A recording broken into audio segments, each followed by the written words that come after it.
बंदी छोड़ सतगुरु रामपाल जी परमेश्वर जी की जय हो। परमपिता परमात्मा सारी सृष्टि के रचनहार, कुल मालिक, असंख्य ब्रह्मांडों के स्वामी, जगत गुरु, तीनों लोकों में प्रवेश करके सबका धारण पोषण करने वाले, राजाधिराज, आत्माधार, नाथों के नाथ, देवों के देव महादेव, सर्वेश्वर महेश्वर, मृत्युंजय, अजरो अमर, आदि अनादि सनातनी प्रभु, जगत पिता जगदीश्वर, श्री श्री 1008 की उपाधि के वास्तविक अधिकारी, अकाल मूरत, शब्द स्वरूपी राम वासुदेव, सर्वगतम ब्रह्म, परम पूज्य, प्रथम पूज्य, परम संत, परम पुरुष, परम धनी, परम दयालु, सत्य कबीर, हक्का कबीर, अल्लाहु कबीर, अल्लाहु अकबर, बाखबर, अल्लाह ताला, जगत के तारणहार, जगत के मुक्तिदाता, जगत के जगन्नाथ, हारे के सहारे, हिंदुओं के राम, मुसलमानों के अल्लाह, सिखों के वाहिगुरु, ईसाइयों के मसीह, दया के सागर दयानिधि, करुणा के सागर करुणानिधि, स्वयंभू परिभू, संकट मोचन, कष्ट हरण, मंगल करण, दुख भंजन, अविगत कबीर, निर्विकार निर्विषम परमात्मा, अलय अलेख सतगुरु, आदि अनादि सतगुरु, असली मर्यादा पुरुषोत्तम, असली राम, असली कृष्ण, असली घनश्याम, असली मुरारी, राजाओं के राजा, महाराजाओं के महाराजा, शहंशाहों के शहंशाह, सम्राटों के सम्राट, भगवानों के भगवान, अल्लाहों के अल्लाह, प्रभुओं के प्रभु, मसीहाओं के मसीह, सच्चे वाहिगुरु, बाबाओं के बाबा, पीरों के पीर, सेठों के सेठ, जगत सेठ, सावड़सा सेठ, सर्वगुण संपन्न, अनंत कोटि कलाओं के स्वामी, अनंत कोटि ब्रह्मांडों के नायक, योगियों में महायोगी, ध्यानियों में महाध्यानी, सिद्धों में परम सिद्ध, ज्ञानियों में तत्वज्ञानी, ब्रह्म ज्ञानी, महाज्ञानी, परम ज्ञानी, सर्वश्रेष्ठ ज्ञानी, विज्ञानी, युवा कबीर, समर्थ कबीर, असमवात, अमित ओजा, सच्चे रहनुमा, करीम अल्लाह, सुभान अल्लाह, दुनिया के अंतिम पैगंबर, 8 सितंबर 1951 से गांव धनाना, जिला सोनीपत, हरियाणा, भारतवर्ष की पवित्र भूमि पर प्रकट रियल कल्कि भगवान श्री नारायण साकार हरि, श्री बाबा साहेब, नूर अनंत परमात्मा, सच्चे दरवेश, सच्चे बाखबर, संत श्रोमणी सतगुरु रामपाल जी परमेश्वर जी के चरण कमल में साध संगति से जुड़े हुए देश विदेश से आप और हम सभी सत्सेवक भाई बहनों का अनंत कोटि दंडवत प्रणाम। भाई और बहनों, बहुत बड़ी रजा, बहुत बड़ी मेहर पूज्य गुरुदेव भगवान की, परमेश्वर रामपाल जी की, जिनके शुभ आशीर्वाद से, विशेष आशीर्वाद से, उन्हीं के कर कमल से लिखित पवित्र पुस्तक हिंदू साहिबान नहीं समझे गीता वेद पुराण, इस पवित्र पुस्तक के ऊपर वीडियो बनाने की श्रृंखला शुरू हुई है।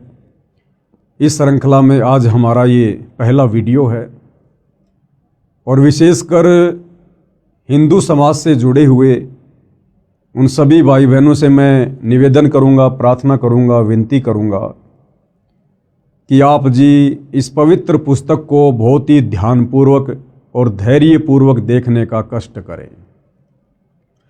देखिए, जब तक हम किसी के विचार नहीं सुनेंगे, हम किसी के विषय में जानेंगे नहीं, तो हमें उनके विषय में कभी भी पता नहीं चलेगा। और यदि हम लोगों की कही हुई बातों को सुनकर या भेड़ चाल में वर्तमान में जो दुनिया चल रही है, अगर हम भी उसी चाल का हिस्सा बनकर किसी को जज करने, केवल शास्त्र अनुकूल सत भक्ति सच्चे सतगुरु से लेकर करके मोक्ष प्राप्ति के लिए मिला है। और यदि हमने इस मनुष्य जन्म से शास्त्र अनुकूल सत भक्ति सच्चे सतगुरु से उपदेश लेकर नहीं की, तो भाई और बहनों, परमपिता परमेश्वर हमें अगला जन्म लक 84 में देंगे। लक 84 योनियाँ जो हम अपने आसपास प्रतिदिन देखते हैं, गधे, कुत्ते, सूअर, बैल, भैंस, जंगली जानवर, कीट पतंग, फिर हमें ये मनुष्य जन्म मिलेंगे।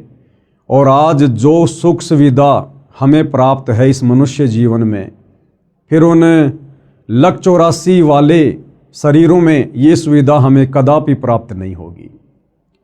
और काफ़ी समय तक फिर परमेश्वर हमें पुनः मनुष्य जन्म भी नहीं देंगे, क्योंकि 184 योनियां भोगने के बाद एक मनुष्य जन्म परमात्मा सिर्फ और सिर्फ सच्चे सतगुरु से उपदेश लेकर सत भक्ति करने के लिए प्रदान करते हैं।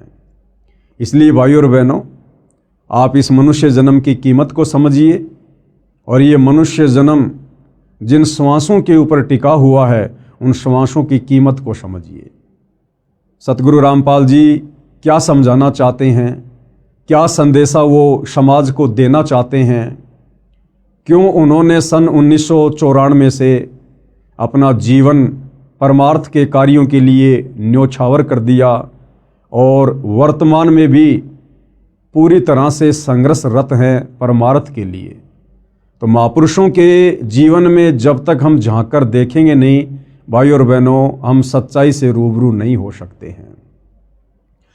तो अब ये पवित्र पुस्तक हिंदू साहिबान नहीं समझे गीता वेद पुराण, मैं अपनी तरफ से इस पुस्तक के विषय में ज़्यादा कुछ नहीं बोलूँगा, क्योंकि इस पुस्तक में बहुत कुछ, या यूं कह लीजिए सब कुछ सतगुरु रामपाल जी परमेश्वर जी ने डाल दिया है। आपने सिर्फ घर बैठे इस पुस्तक को ध्यानपूर्वक प्रतिदिन रात्रि 9 बजे मुझ पवन दास के फेसबुक पेज पवन दास इस लाइव के ऊपर अपनी आंखों से देखकर जज करना है। आप चाहें तो पवित्र गीता जी को, जो गीता प्रेस गोरखपुर से प्रकाशित है, विशेषकर हिंदू समाज जिसको परम सत्य मानता है, आप जी उस गीता को भी अपने साथ में रखिए। वो गीता जी कौन सी है, कहाँ मिलेगी, कहाँ से प्रकाशित हैं, इस पुस्तक में आपको बताया जाएगा, समझाया जाएगा। गीता जी आप अपने साथ रखिए, ऐसा इसलिए कहा जा रहा है ताकि आपके मन में कोई भी डाउट पैदा ना हो। यदि आपको लगे कि संत रामपाल जी ने अपनी पुस्तक में जो बातें लिखी हैं गीता जी के विषय में, वेदों के विषय में, पुराणों के विषय में, और यदि आपको लगता है कि वो गलत हैं, तो आप जी अपनी पवित्र पुस्तक गीता जी को उठाकर खोलकर वो श्लोक, वो अध्याय मिला सकते हैं अपनी संतुष्टि के लिए। अन्यथा सतगुरु रामपाल जी ने तो अक्षर अक्षर परम सत्य ही लिखा है। तो भाइयों और बहनों, अब हम सीधा पुस्तक की ओर चलते हैं और ये पवित्र पुस्तक समाज को क्या संदेशा देना चाहती है, इस पर हम विचार करेंगे। हिंदू साहिबान नहीं समझे गीता वेद पुराण। आज हम इसके प्रथम अध्याय को लेते हैं। सबसे पहले 2 शब्द। विश्व के सब भाइयों तथा बहनों को मेरा सत सत प्रणाम। भाई और बहनों, अभी हम नादान हैं, अध्यात्म से अपरिचित हैं। जिस समय हम अध्यात्म की गहराई को छुएंगे, हम शास्त्र अनुकूल सत भक्ति को ग्रहण करेंगे, सतगुरु रामपाल जी को सतगुरु के रूप में धारण करेंगे, उस समय आपको बहुत ज़्यादा पछतावा होगा। किस बात को लेकर?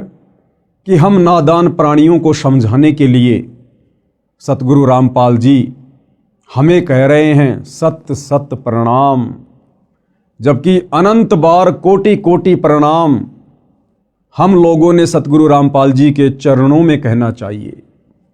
परंतु अभी हम अध्यात्म से अनजान हैं, नादान हैं, भ्रमित हैं।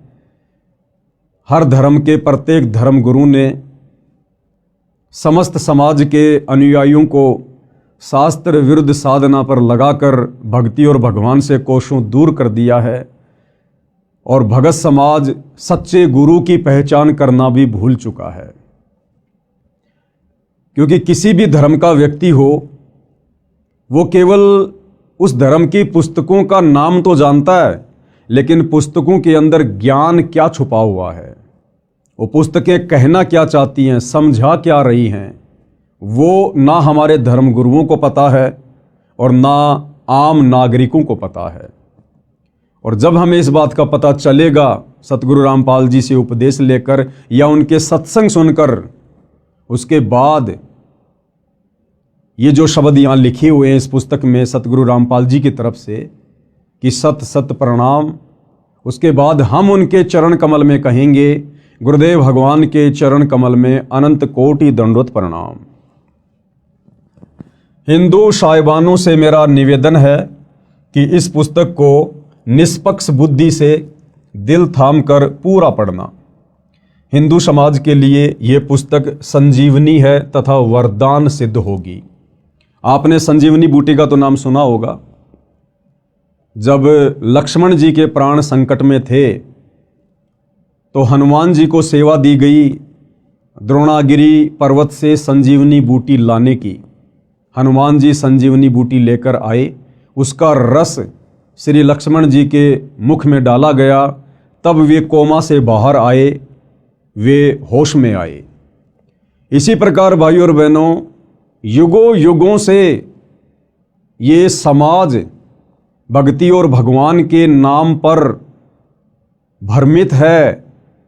हमारे धर्म गुरुओं ने काल प्रेरणा से हमारे से शास्त्र विरुद्ध साधना करवाकर हमें अज्ञान की गहरी नींद में सुला रखा है। अब ये पुस्तक सतगुरु रामपाल जी के कर कमल से लिखित, इसको पढ़ने और समझने के बाद ये पुस्तक हमारे लिए संजीवनी बूटी साबित होगी। हम जो अज्ञानता की गहरी नींद में सोए हुए हैं, ये पुस्तक हमें जगाएगी, हमें समझाएगी कि नादानो जागो, उठो, आज तुम्हें मनुष्य जन्म प्राप्त है, जिस मनुष्य जन्म के लिए 33 करोड़ देवी देवता और ब्रह्मा विष्णु महेश भी तरसते हैं। क्योंकि पूर्ण मोक्ष, पूर्ण मुक्ति केवल मनुष्य जन्म में ही संभव है, देव शरीर में संभव नहीं है। इसलिए ये पवित्र पुस्तक हिंदू साहिबान नहीं समझे, गीता वेद पुराण हमारे लिए संजीवनी बूटी का काम करेगी। हिंदू समाज के लिए यह पुस्तक संजीवनी है तथा वरदान सिद्ध होगी।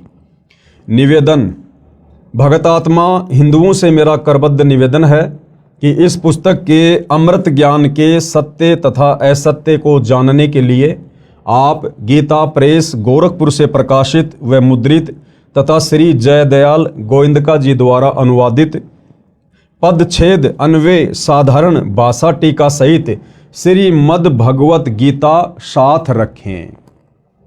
ये पवित्र गीता जी कौन सी पुस्तक है, क्या इसका नाम है? इसी पुस्तक को आप जी किसी भी धार्मिक पुस्तकों की दुकान से खरीद कर अपने घर ला सकते हैं और सतगुरु रामपाल जी के कर कमल से लिखित इस पुस्तक से मिलान कर सकते हैं, ताकि आपको कोई डाउट ना रहे, आपको कोई शंका ना रहे। आगे बढ़ते हैं भाइयों और बहनों, हम इस पुस्तक में अजब आनंद आएगा, क्योंकि इसमें अनुवादक ने शब्दों के अर्थ आमने सामने भिन्न भिन्न किए हैं। अन्य अनुवादकों ने ऊपर संस्कृत में मूल पाठ रखा है, नीचे केवल अनुवाद सीधा किया है, शब्दों के अर्थ भिन्न भिन्न नहीं किए हैं। यदि मुझ पर भरोसा करो तो उस गीता की भी आवश्यकता नहीं है, क्योंकि मैंने उसी पुस्तक की फोटोकॉपी लगाई है। भाइयों और बहनों, सतगुरु रामपाल जी क्या कह रहे हैं कि यदि आप मुझ पर विश्वास करते हैं कि भाई सतगुरु रामपाल जी एक संत हैं, महापुरुष हैं, सतगुरु हैं, और सुना है कि सच्चे संत कभी भी समाज को उल्टी दिशा प्रदान नहीं करते हैं। सच्चे संत तो पथ भ्रष्ट समाज को शास्त्र अनुकूल साधना पर लगाकर उन्हें जीवन दान देते हैं। यदि आपको सतगुरु रामपाल जी पर इतना विश्वास है, इतना भरोसा है, तो फिर आपको वो गीता प्रेस गोरखपुर से प्रकाशित गीता भी लाने की आवश्यकता नहीं पड़ेगी, क्योंकि उसी पुस्तक के रेफरेंस फोटोकॉपी के रूप में आप और हमें समझाने के लिए परम संत सतगुरु रामपाल जी ने इस पुस्तक में प्रयोग किए हैं। पुस्तक हिंदू साहिबान नहीं समझे गीता वेद पुराण का आधार सूक्ष्म वेद यानी तत्व ज्ञान है। समझने के लिए प्रमाण वेदों, गीता, महाभारत तथा पुराणों आदि शास्त्रों से लिए हैं। सूक्ष्म वेद में कहा है कि ब्रह्मा विष्णु तथा महेशा तीनों देव दयालु हमेशा, तीन लोक का राज है ब्रह्मा विष्णु महेश, तीनों देवता कमल दल बसै ब्रह्मा विष्णु महेश, प्रथम इनकी वंदना फिर सुन सतगुरु उपदेश।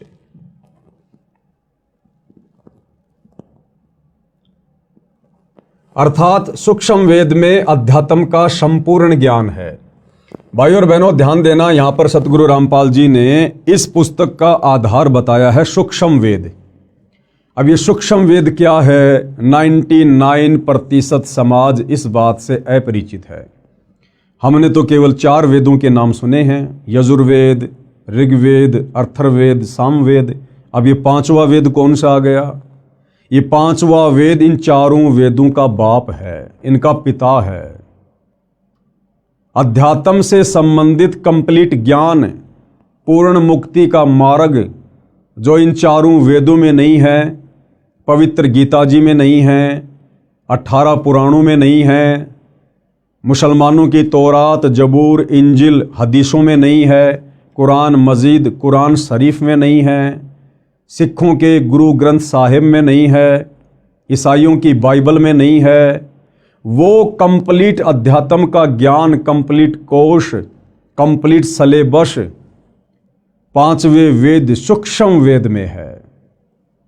सूक्ष्म वेद यानी जब जब ये कबीर परमात्मा सतलोक से चलकर धरती पर सशरीर प्रकट होते हैं, संत रूप में लीला करते हैं, अपनी आत्माओं तक तत्व ज्ञान पहुंचाते हैं, उस ज्ञान को भाई और बहनों कुछ उनके फॉलोअर्स के द्वारा संग्रहित कर लिया जाता है एक पुस्तक के रूप में, ग्रंथ के रूप में। उसको सूक्ष्म वेद कहते हैं, सूक्ष्म ज्ञान कहते हैं। जैसे 650 साल पहले बनारस के काशी में जब कबीर जी आए थे, सन 1398 से 1518 तक, यानी 120 वर्ष तक उन्होंने लीला की, अपने ज्ञान का प्रचार किया, 64 लाख आत्माओं को अपनी शरण में लिया। उन्होंने जो भी हमें तत्व ज्ञान बताया, समझाया, उस ज्ञान को आगे चलकर आदरणीय धर्मदास जी नाम के एक भगत के द्वारा कबीर सागर के रूप में लिपिबद्ध कर लिया गया। उसको सूक्ष्म वेद कहते हैं, वो 5वां वेद है। उसके बाद लगभग 300 वर्ष पहले गांव छुडानी, जिला झज्जर, हरियाणा में आदरणीय गरीबदास जी हुए, और इसी प्रकार से गरीबदास जी को भी कबीर परमात्मा सतलोक से आकर मिले, उनको सत ज्ञान दिया, उनको सतलोक दिखाया, सारी सृष्टि रचना समझाई, और इसी प्रकार आदरणीय गरीबदास जी ने भी एक सूक्ष्म वेद की रचना करवाई, जिसको सदग्रंथ साहिब के नाम से जाना जाता है, जिसमें 24,000 वाणियाँ हैं। यानी आदरणीय गरीबदास जी के सदग्रंथ साहिब में 4 वेदों को मिलाकर कहीं अधिक वाणियाँ हैं, 24,000 वाणियाँ हैं, जिसको सूक्ष्म वेद कहा जाता है। तो सतगुरु रामपाल जी कह रहे हैं कि मैंने ये जो पुस्तक लिखी है आप लोगों को समझाने के लिए, इस पुस्तक का आधार सूक्ष्म वेद है। बाकी जितने भी पुस्तकें हैं हर धर्म की, हिंदू, मुसलमान, सिख, ईसाइयों की, 4 वेद, गीता जी, 18 पुराण, ये केवल आपको समझाने के लिए दिखाऊंगा, ताकि आप हिंदू धर्म के भाई बहनों को कोई शंका ना हो, कोई डाउट ना हो, आपको ये कन्फर्म हो, यकीन हो, विश्वास हो कि वास्तव में सतगुरु रामपाल जी ने इस पुस्तक में जो भी कुछ लिखा है, समझाया है, ये हमारे ही धर्म की धर्म पुस्तकों के अंदर पहले से लिपिबद्ध है। लेकिन ना तो हमारे धर्म गुरु समझ पाए और ना हम समझ पाए। तो हमारे डाउट को क्लियर करने के लिए सतगुरु रामपाल जी और हिंदू धर्म के 4 वेद, गीता जी और 18 पुराणों का सहयोग लेंगे, केवल हमें समझाने के लिए। अर्थात सूक्ष्म वेद में अध्यात्म का संपूर्ण ज्ञान है। उसमें कहा है कि तीनों देवता श्री ब्रह्मा जी, श्री विष्णु जी तथा श्री शिव जी बहुत दयालु हृदय के हैं। इनकी केवल 3 लोक, स्वर्गलोक, पाताललोक, पृथ्वी लोक। ध्यान देना भाई और बहनों, श्री ब्रह्मा जी, श्री विष्णु जी तथा श्री शिव जी ये सारी सृष्टि के मालिक नहीं हैं, असंख्य ब्रह्मांडों के परमपिता नहीं हैं। इनको केवल 3 लोक दिए गए हैं, केवल 3 लोक। ये केवल 3 लोक में एक एक विभाग संभालते हैं। टोटल 21 ब्रह्मांड हैं। जिस सृष्टि में हम रह रहे हैं, यहाँ टोटल 21 ब्रह्मांड हैं। 21 ब्रह्मांड में एक ब्रह्मांड और एक ब्रह्मांड के अंदर मात्र 3 लोक, पाताल लोक, पृथ्वी लोक और स्वर्ग लोक। केवल इन 3 लोकों के स्वामी हैं ब्रह्मा विष्णु महेश। श्री ब्रह्मा जी रजोगुण के स्वामी हैं, श्री विष्णु जी सतोगुण के स्वामी हैं और श्री शिव जी यानी शंकर जी तमोगुण के स्वामी हैं। स्वर्ग लोक, पाताल लोक, पृथ्वी लोक में सत्ता है इन तीनों की। ये 3 लोक के मालिक हैं, परंतु लोक तो बहुत सारे हैं जिनका मालिक परम अक्षर ब्रह्म है। इन 3 लोकों के अलावा जितनी भी सृष्टि है, जितने भी ब्रह्मांड हैं और इंक्लूड तीनों लोक, इन सब के ऊपर जो सत्ता है वो परम अक्षर ब्रह्म की है, पूर्ण ब्रह्म परमात्मा की है, कबीर देव की है, जिसकी सत्ता तीनों लोकों समेत सब पर है। मोक्ष प्राप्ति के लिए प्रथम इन तीनों देवताओं की वंदना अर्थात मान सम्मान यानी साधना करनी होती है। परमपिता परमेश्वर जी ने अपना एक मैनेजमेंट बना रखा है, एक सिस्टम बना रखा है इस सृष्टि को चलाने के लिए, और उस सिस्टम के अंतर्गत ब्रह्मा विष्णु महेश जी तो केवल एक मैनेजर के रूप में कार्य कर रहे हैं। जिस प्रकार से एक फैक्ट्री होती है, फैक्ट्री का एक मालिक होता है, मालिक के बहुत सारे नौकर होते हैं, सुपरवाइजर होते हैं, उन सब पर निगाह रखने के लिए, उन सब से कार्य करवाने के लिए मालिक अपना एक मैनेजर नियुक्त करता है, जो उस कंपनी के मालिक की गैर हाजिरी में सर्व कार्यों की देख रेख करता है और सारी रिपोर्ट अपने मालिक को देता रहता है। इसी प्रकार ये जो पूरी कायनात है, मुसलमान धर्म में जिसको कायनात कहते हैं, हिंदू भाई बहन जिसको सृष्टि कहते हैं, इस पूरी सृष्टि का, इस पूरी कायनात का मालिक एक ही है, कबीर भगवान। गीता जी में जिसको परम अक्षर ब्रह्म की संज्ञा दी गई है, यानी सर्वश्रेष्ठ परमात्मा, उत्तम परमात्मा। और ये जो ब्रह्मा विष्णु महेश जी हैं, ये उस परम अक्षर ब्रह्म के एक ब्रह्मांड में 3 लोकों में केवल एक एक विभाग पर मैनेजर की पदवी पर नियुक्त हैं। रजोगुण विभाग ब्रह्मा जी के अंडर में, शतोगुण विभाग श्री विष्णु जी के अंडर में और तमोगुण विभाग श्री शंकर जी के अंडर में। अर्थात मान सम्मान यानी साधना करनी होती है। फिर सतगुरु का उपदेश सुनो जो परम अक्षर ब्रह्म की पूजा साधना बताएगा। उस संत से तत्व ज्ञान सुनो। तत्वदर्शी संत पूर्ण मोक्ष प्राप्ति की साधना यानी पूजा बताता है। पूर्ण मोक्ष के लिए इन तीनों देवताओं की शास्त्रोक्त साधना करनी होती है। परंतु पूजा गीता अध्याय 8 श्लोक 3, 8, 9, 10, अध्याय 15 श्लोक 17, अध्याय 18 श्लोक 62 में बताए परम अक्षर ब्रह्म की करनी होती है। भाई और बहनों, साधना में और पूजा में, भक्ति में और पूजा में रात दिन का अंतर होता है। और पूर्ण मोक्ष प्राप्ति के लिए हमने पूजा केवल एक परमपिता परमेश्वर की करनी होती है, परम अक्षर ब्रह्म की, उत्तम पुरुष की, सर्वश्रेष्ठ परमात्मा की। बाकी हम जिस लोक में रह रहे हैं, ब्रह्मा विष्णु महेश यहाँ के मैनेजर हैं तीनों गुणों के, तो हमने साधना इनकी भी करनी पड़ेगी। जिस प्रकार एक प्यासे व्यक्ति को अपनी प्यास बुझाने के लिए जल की आवश्यकता पड़ती है, जब तक उसको जल नहीं मिलेगा उसकी तृप्ति नहीं हो सकती। अब जल मिलेगा हैंड पंप से, तो हमने हैंड पंप की साधना करनी पड़ेगी। हमने हैंड पंप की साधना करनी पड़ेगी। हमने उसको काम में लेना पड़ेगा, हमने उसको चलाना पड़ेगा।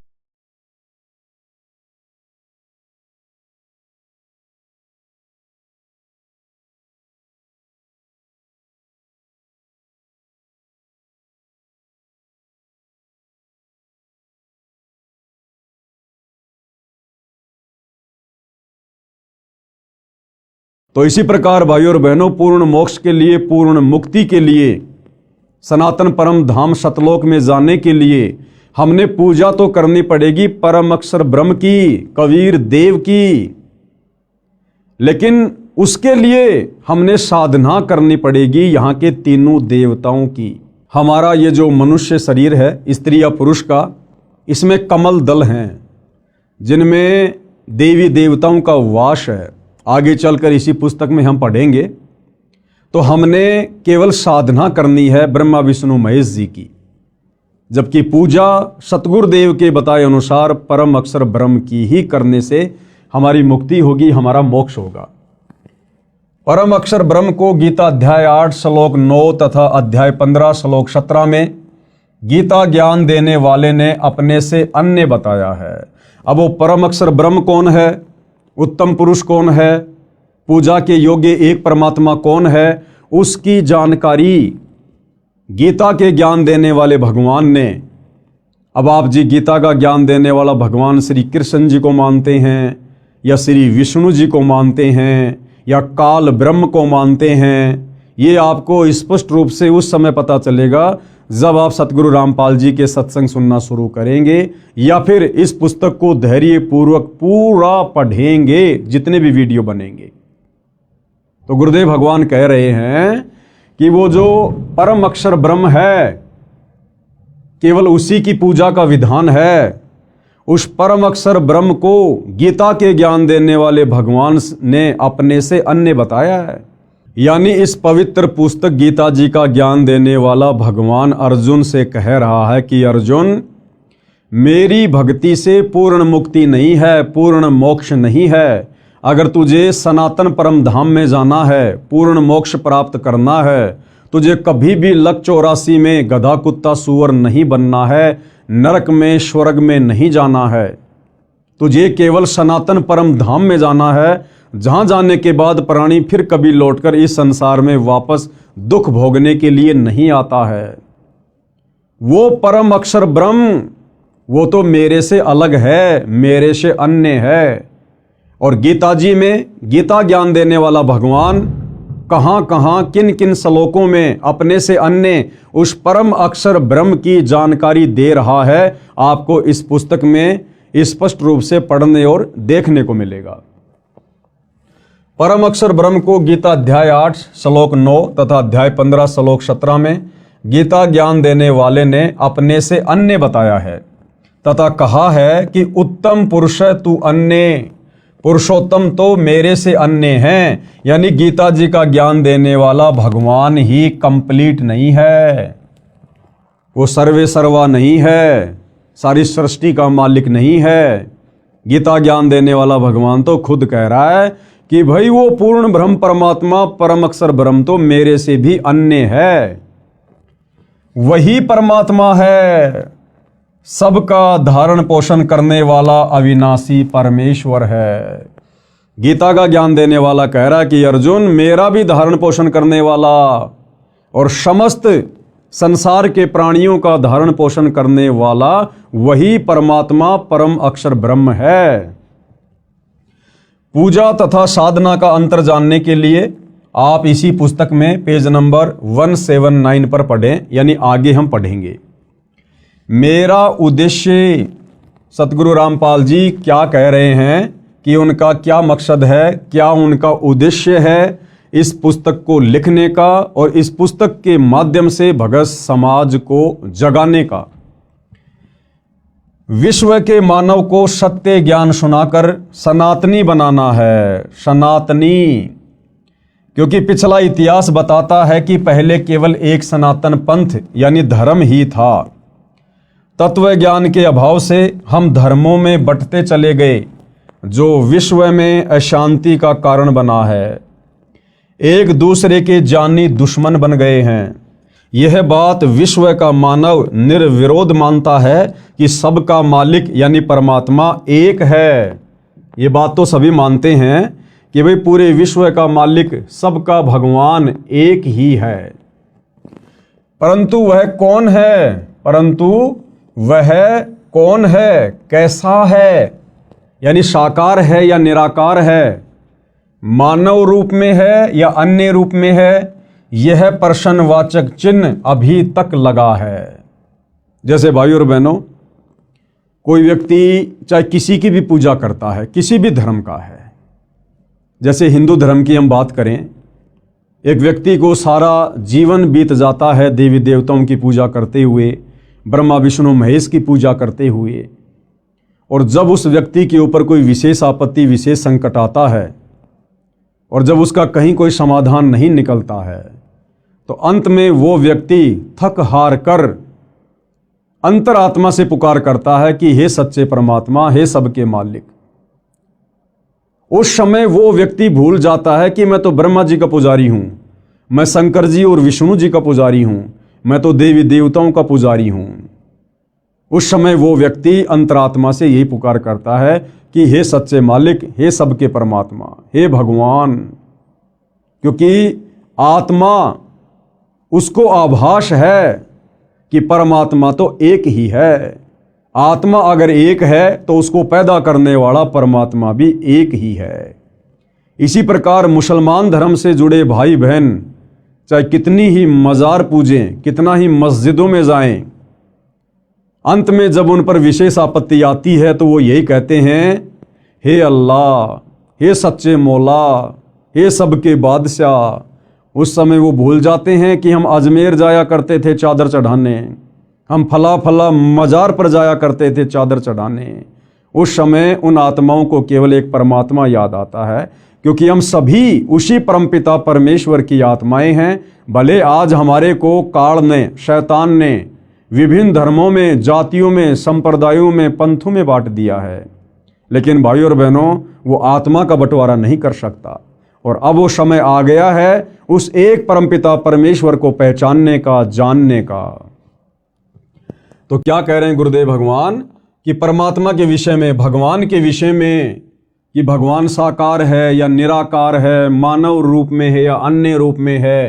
कहते हैं अभी तक इस बात पर प्रश्नवाचक चिन्ह लगा हुआ है। इस पुस्तक में वह प्रश्नवाचक चिन्ह पूर्ण रूप से हटा दिया है। सत्य को ग्रहण करना, असत्य से किनारा करना एक नेक मानव का परम कर्तव्य बनता है। यानी सत्य को स्वीकार करना और असत्य को दूर कर देना, ये एक सभ्य इंसान का, सभ्य मानव का, वो चाहे हिंदू हो, मुसलमान हो, सिख हो, ईसाई हो, ये उसका परम कर्तव्य बनता है। और जब बात हो हमारे आत्म कल्याण की, तो भाइयों और बहनों, फिर झूठ की नाव में भला कौन बैठना पसंद करेगा। इस पुस्तक में एक शब्द भी चारों वेदों व वेदों के सार श्रीमद् भगवत गीता, पुराणों तथा सूक्ष्म वेद से बाहर नहीं है। ये जो पवित्र पुस्तक सतगुरु रामपाल जी ने अपने कर कमल से लिखकर समाज में प्रस्तुत की है, इस पुस्तक में आपको जो भी ज्ञान मिलेगा, विशेषकर हिंदू धर्म से जुड़े भाई बहनों को कंप्लीट ज्ञान हमारे हिंदू धर्म के पवित्र धर्म ग्रंथों के अंदर वाला ही है। और जो ज्ञान इन चारों वेदों में और गीता जी में 18 पुराणों में नहीं है, वो ज्ञान फिर 5वें वेद सूक्ष्म वेद में है, कबीर सागर में और आदरणीय गरीबदास जी के सदग्रंथ साहिब में। तो इन धर्म ग्रंथों के अलावा आपको किसी भी प्रकार की उवाबाई या झूठी बातें इस पुस्तक में देखने को या सुनने को कतई नहीं मिलेगी। सूक्ष्म वेद में बताया है कि विश्व के सभी जीवात्मा परम शांति वाले सनातन परम धाम में उस परमात्मा के पास रहते थे, जिसके विषय में गीता अध्याय 18 श्लोक 62 में कहा है कि हे भारत, तू सर्व भाव से उस परमेश्वर की शरण में जा।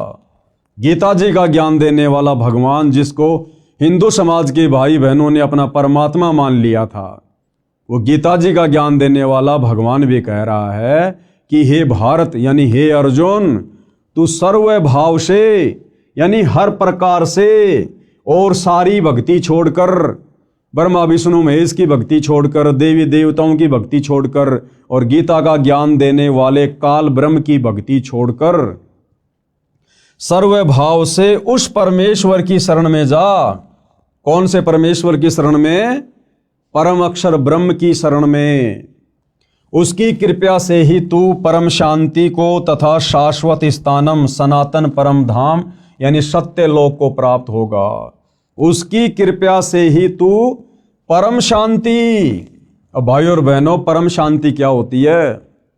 जब तक हम इस मनुष्य जन्म में हैं, इस पृथ्वी पर हैं, या ये मनुष्य छोड़कर यदि हम ऊपर के लोकों में देवी देवता भी बन गए, ब्रह्मा विष्णु महेश भी बन गए, तो भी हमारे को यहाँ परम शांति नहीं हो सकती काल के लोक में। आप जी ब्रह्मा विष्णु महेश के जीवन चरित्र को देखते हैं, पढ़ते हैं। ब्रह्मा विष्णु महेश भी राक्षसों के साथ में युद्ध करते हैं, लड़ाई झगड़ा करते हैं। 33 करोड़ देवी देवताओं के राजा इंद्र, ये भी हमेशा राक्षसों के साथ युद्ध करते रहते हैं। कभी राक्षस विजय हो जाते हैं तो देवी देवताओं को अपने पद छोड़कर जंगलों में जाना पड़ता है, धक्के खाने पड़ते हैं। आपने सुना होगा कि रावण ने अपनी सिद्धि शक्ति से अपनी समस्त राक्षस सेना को आकाश में उड़ाकर और देवताओं के ऊपर धावा बोल दिया, आक्रमण कर दिया, और रावण ने 33 करोड़ देवी देवताओं को हराकर बंदी बना लिया और अपनी कारागार में डाल दिया था। श्री शनिदेव महाराज तो रावण के पैरों के नीचे रहा करते थे। जैसे आप और हम भाई बहन जूते झाड़ने के लिए हम जिस फुटमेट का प्रयोग करते हैं ना, शनिदेव तो रावण के पैरों के नीचे रहा करता था। वरुण देव ये रावण का पानी भरा करता था। अग्निदेव रावण की रसोई में खाना बनाया करता था। पवन देव रावण के महल में झाड़ू निकाला करता था। तो भाई और बहनों, यहां परम शांति नहीं है। चाहे हम 33 करोड़ देवी देवता क्यों ना बन जाएं, चाहे हम ब्रह्मा विष्णु महेश की पदवी को प्राप्त क्यों ना हो जाएं, जब तक हम इस काल के 21 ब्रह्मांड में हैं, इस लोक में हैं, तब तक हमें परम शांति नहीं हो सकती। तो गीता का ज्ञान देने वाला भगवान काल ब्रह्म कह रहा है कि उसकी कृपा से ही तू परम शांति को तथा शाश्वत स्थानम, यानी जिस स्थान का, जिस लोक का, जिस सृष्टि का किसी भी देश काल और परिस्थिति में विनाश ना हो, जो कभी भी नष्ट ना होती हो, जहां कभी कोई प्रलय ना आती हो, महाप्रलय ना हो, कहते हैं तू उसको प्राप्त हो जाएगा, तू वहां चला जाएगा उस परम अक्षर ब्रह्म की कृपा से, उसकी भक्ति करके। उसकी कृपा से ही तू परम शांति को तथा शाश्वत स्थानम, सनातन परम धाम यानी सत्य लोक को प्राप्त होगा। उस परमेश्वर का प्रमाण गीता ज्ञान देने वाला भगवान कह रहा है अर्जुन से कि उस परम अक्षर परमात्मा का प्रमाण, यानी वो कौन है, कैसा है, कहाँ रहता है, उसकी प्राप्ति की विधि क्या है। कहते हैं इसका जो प्रमाण है, उस परमेश्वर का प्रमाण, गीता अध्याय 8 श्लोक 1 में अर्जुन ने प्रश्न किया कि आपने गीता अध्याय 7 श्लोक 29 में जो तत्व ब्रह्म कहा है, वह तत्व ब्रह्म क्या है? जिसका उत्तर देते हुए गीता अध्याय 8 श्लोक 3, 8, 9 व 10, गीता अध्याय 15 श्लोक 4 तथा 17 आदि में कहा है, जिस लोक में वह तत्व ब्रह्म यानी परम अक्षर ब्रह्म सत्य पुरुष रहता है, उसमें परम शांति है, यानी महासुख है। उस सनातन परम धाम में गए साधक यानी भगत फिर लौटकर संसार में नहीं आते। जीवात्मा जब से परम अक्षर ब्रह्म यानी परमेश्वर से बिछुड़ी है, यानी उस परम शांति वाले सनातन परम धाम से काल ब्रह्म के दुखाले लोक में आई है, उसी समय से इसको उस सुख का अभाव खल रहा है जो परमात्मा के पास था। अब भाइयों और बहनों, वो शाश्वत स्थान क्या है, वो सतलोक क्या है, जहाँ पर हम सभी रहा करते थे। 33 करोड़ देवी देवता, ब्रह्मा विष्णु महेश, जितने भी मानव शरीरधारी प्राणी हैं, 184 योनियों में जितने भी अनगिनत असंख्य जीव जंतु हैं, ये सभी आत्माएं पहले उस परम अक्षर ब्रह्म के पास, उस सत्य पुरुष के पास, उसके अमर लोक सतलोक में रहा करती थी। हम सब भाई बहन वहां से क्यों आए, हमने वहां पर क्या गलती कर दी थी, जिस कारण से उस परम अक्षर ब्रह्म ने, परमपिता परमात्मा ने, सत्य पुरुष ने हम सभी को वहां से नीचे भेजना पड़ा इस काल के साथ, इस काल के लोक में, जहां हम असंख्य युगों से यहां कष्ट उठा रहे हैं। और हम भक्ति केवल इसीलिए करते हैं कि हमें सुख प्राप्त हो, और सुख भाई और बहनों इस लोक में नहीं है। ये संपूर्ण कथा क्या है, इसके लिए आपने सतगुरु रामपाल जी के द्वारा सर्वधर्म शास्त्रों का निष्कर्ष निकालकर और 5वें वेद सूक्ष्म वेद में वर्णित सृष्टि रचना को समझना पड़ेगा, पढ़ना पड़ेगा। आपको इस पुस्तक में आगे सृष्टि रचना की जानकारी दी जाएगी। इसके अलावा आप जी YouTube पर ये सर्च कर सकते हैं, सृष्टि रचना संत रामपाल जी महाराज। आपको सृष्टि रचना की जानकारी के बहुत सारे वीडियो देखने को मिलेंगे, आप वहां से भी जानकारी प्राप्त कर सकते हैं। तो क्या कहा जा रहा है कि जीव आत्मा जब से परम अक्षर ब्रह्म यानी परमेश्वर से बिछुड़ी है, यानी उस परम शांति वाले सनातन परम धाम से काल ब्रह्म के दुखाले लोक में आई है, उसी समय से इसको उस सुख का अभाव खल रहा है जो परमात्मा के पास था। उस सुख की खोज में इधर उधर भटक रही है। इस यात्रा में जैसा भी मार्गदर्शक मिला उस पर विश्वास कर लिया, क्योंकि भगत का हृदय नम्र व श्रद्धा युक्त होता है। यानी भगत का एक स्वभाव होता है, वो हर किसी पर बड़ी आसानी से विश्वास कर लेता है। इस कारण से धर्म बनते चले गए। अधूरे ज्ञान से मानव समाज धर्मों में बढ़ता चला गया। अनेकों पंथ यानी धर्म बन गए। सर्वप्रथम एक आदि सनातन पंथ यानी धर्म था। मानव समाज शास्त्रोक्त साधना करता था, यानी शास्त्रों के अनुसार ही साधना करता था। यह भैरव भूत की साधना नहीं करता था, चौराहों की पूजा नहीं करता था, किसी भी ऐरे गहरे जादू जंत्र करने वाले बाबाओं के चक्कर में आकर टोने टोटके जंत्र मंत्र में विश्वास नहीं करता था। केवल शास्त्रों के अनुसार साधना की जाती थी। आदि सनातन पंथ में शुरुआत में सतयुग में मानव समाज शास्त्रोक्त साधना करता था। वह सतयुग का समय था। वह कौन सा समय था? वो सतयुग का समय था, जिस समय पूरी पृथ्वी के मानव शास्त्रों के अनुसार यानी पांचों वेदों के अनुसार साधना किया करते थे। पांचों वेदों ऋग्वेद, यजुर्वेद, सामवेद, अथर्ववेद तथा सूक्ष्म वेद, केवल यही शास्त्र हुआ करते थे। 4 वेद ब्रह्मा जी को मिले, उनमें संपूर्ण अध्यात्म ज्ञान नहीं था।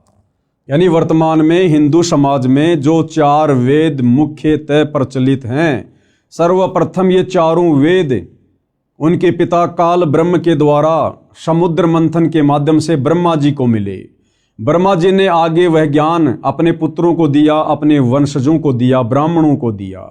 ब्राह्मणों ने यानी धर्म गुरुओं ने फिर उस चारों वेदों वाले आधे अधूरे ज्ञान को आम समाज में उतार दिया काल प्रेरणा से। क्योंकि भाइयों और बहनों, ये 21 ब्रह्मांड का स्वामी काल जो गीता जी का ज्ञान दे रहा है श्री कृष्ण जी के अंदर प्रवेश करके, ये नहीं चाहता है कि कोई भी प्राणी मेरे इस लोक से मुक्ति प्राप्त करके सच्ची साधना करके सतलोक चला जाए, जन्म और मरण के झंझट से सदा के लिए मुक्त हो जाए। ये कभी नहीं चाहता है। ये ऐसा क्यों करता है? ये हमारी मुक्ति क्यों नहीं चाहता है? इसके लिए आपको सृष्टि रचना बहुत ही धैर्य पूर्वक सुननी पड़ेगी, समझनी पड़ेगी। 4 वेद ब्रह्मा जी को मिले, उनमें संपूर्ण अध्यात्म ज्ञान नहीं था। परम अक्षर ब्रह्म सतयुग में लीला करने के लिए शिशु रूप धारण करके आए। अब भाइयों और बहनों, इन चारों वेदों में कंप्लीट ज्ञान नहीं है, इसलिए कंप्लीट ज्ञान देने के लिए, अध्यात्म का संपूर्ण ज्ञान देने के लिए वो परम अक्षर ब्रह्म कबीर परमेश्वर, वेदों में जिनका नाम है कबीर परमात्मा, कबीर देव, जिसको परम अक्षर ब्रह्म भी कहते हैं, सत्य पुरुष भी कहते हैं, वो परमात्मा स्वयं ही चलकर फिर इस पृथ्वी पर शिशु रूप में प्रकट होता है। आप और हमें वो सत्य ज्ञान बताने के लिए, तत्व ज्ञान बताने के लिए, पूर्ण मुक्ति का रास्ता दिखाने के लिए। और वो परमेश्वर यहाँ पर हम इंसानों की तरह एक लीला करता है।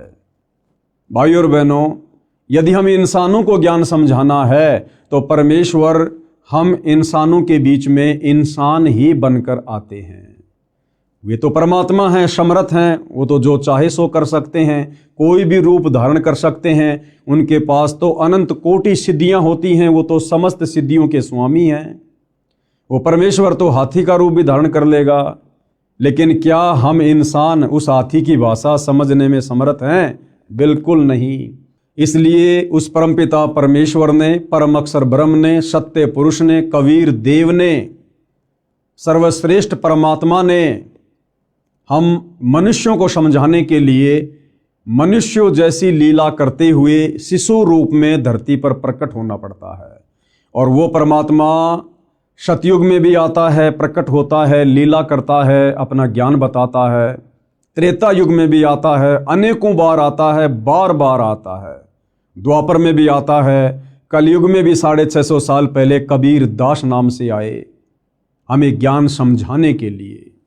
उस परमेश्वर जी की वाणी है कि सतयुग में सत सुकृत कह टेरा, त्रेता नाम मुनिंदर मेरा, द्वापर में करुणा में कहाया और कलयुग में नाम कबीर धराया।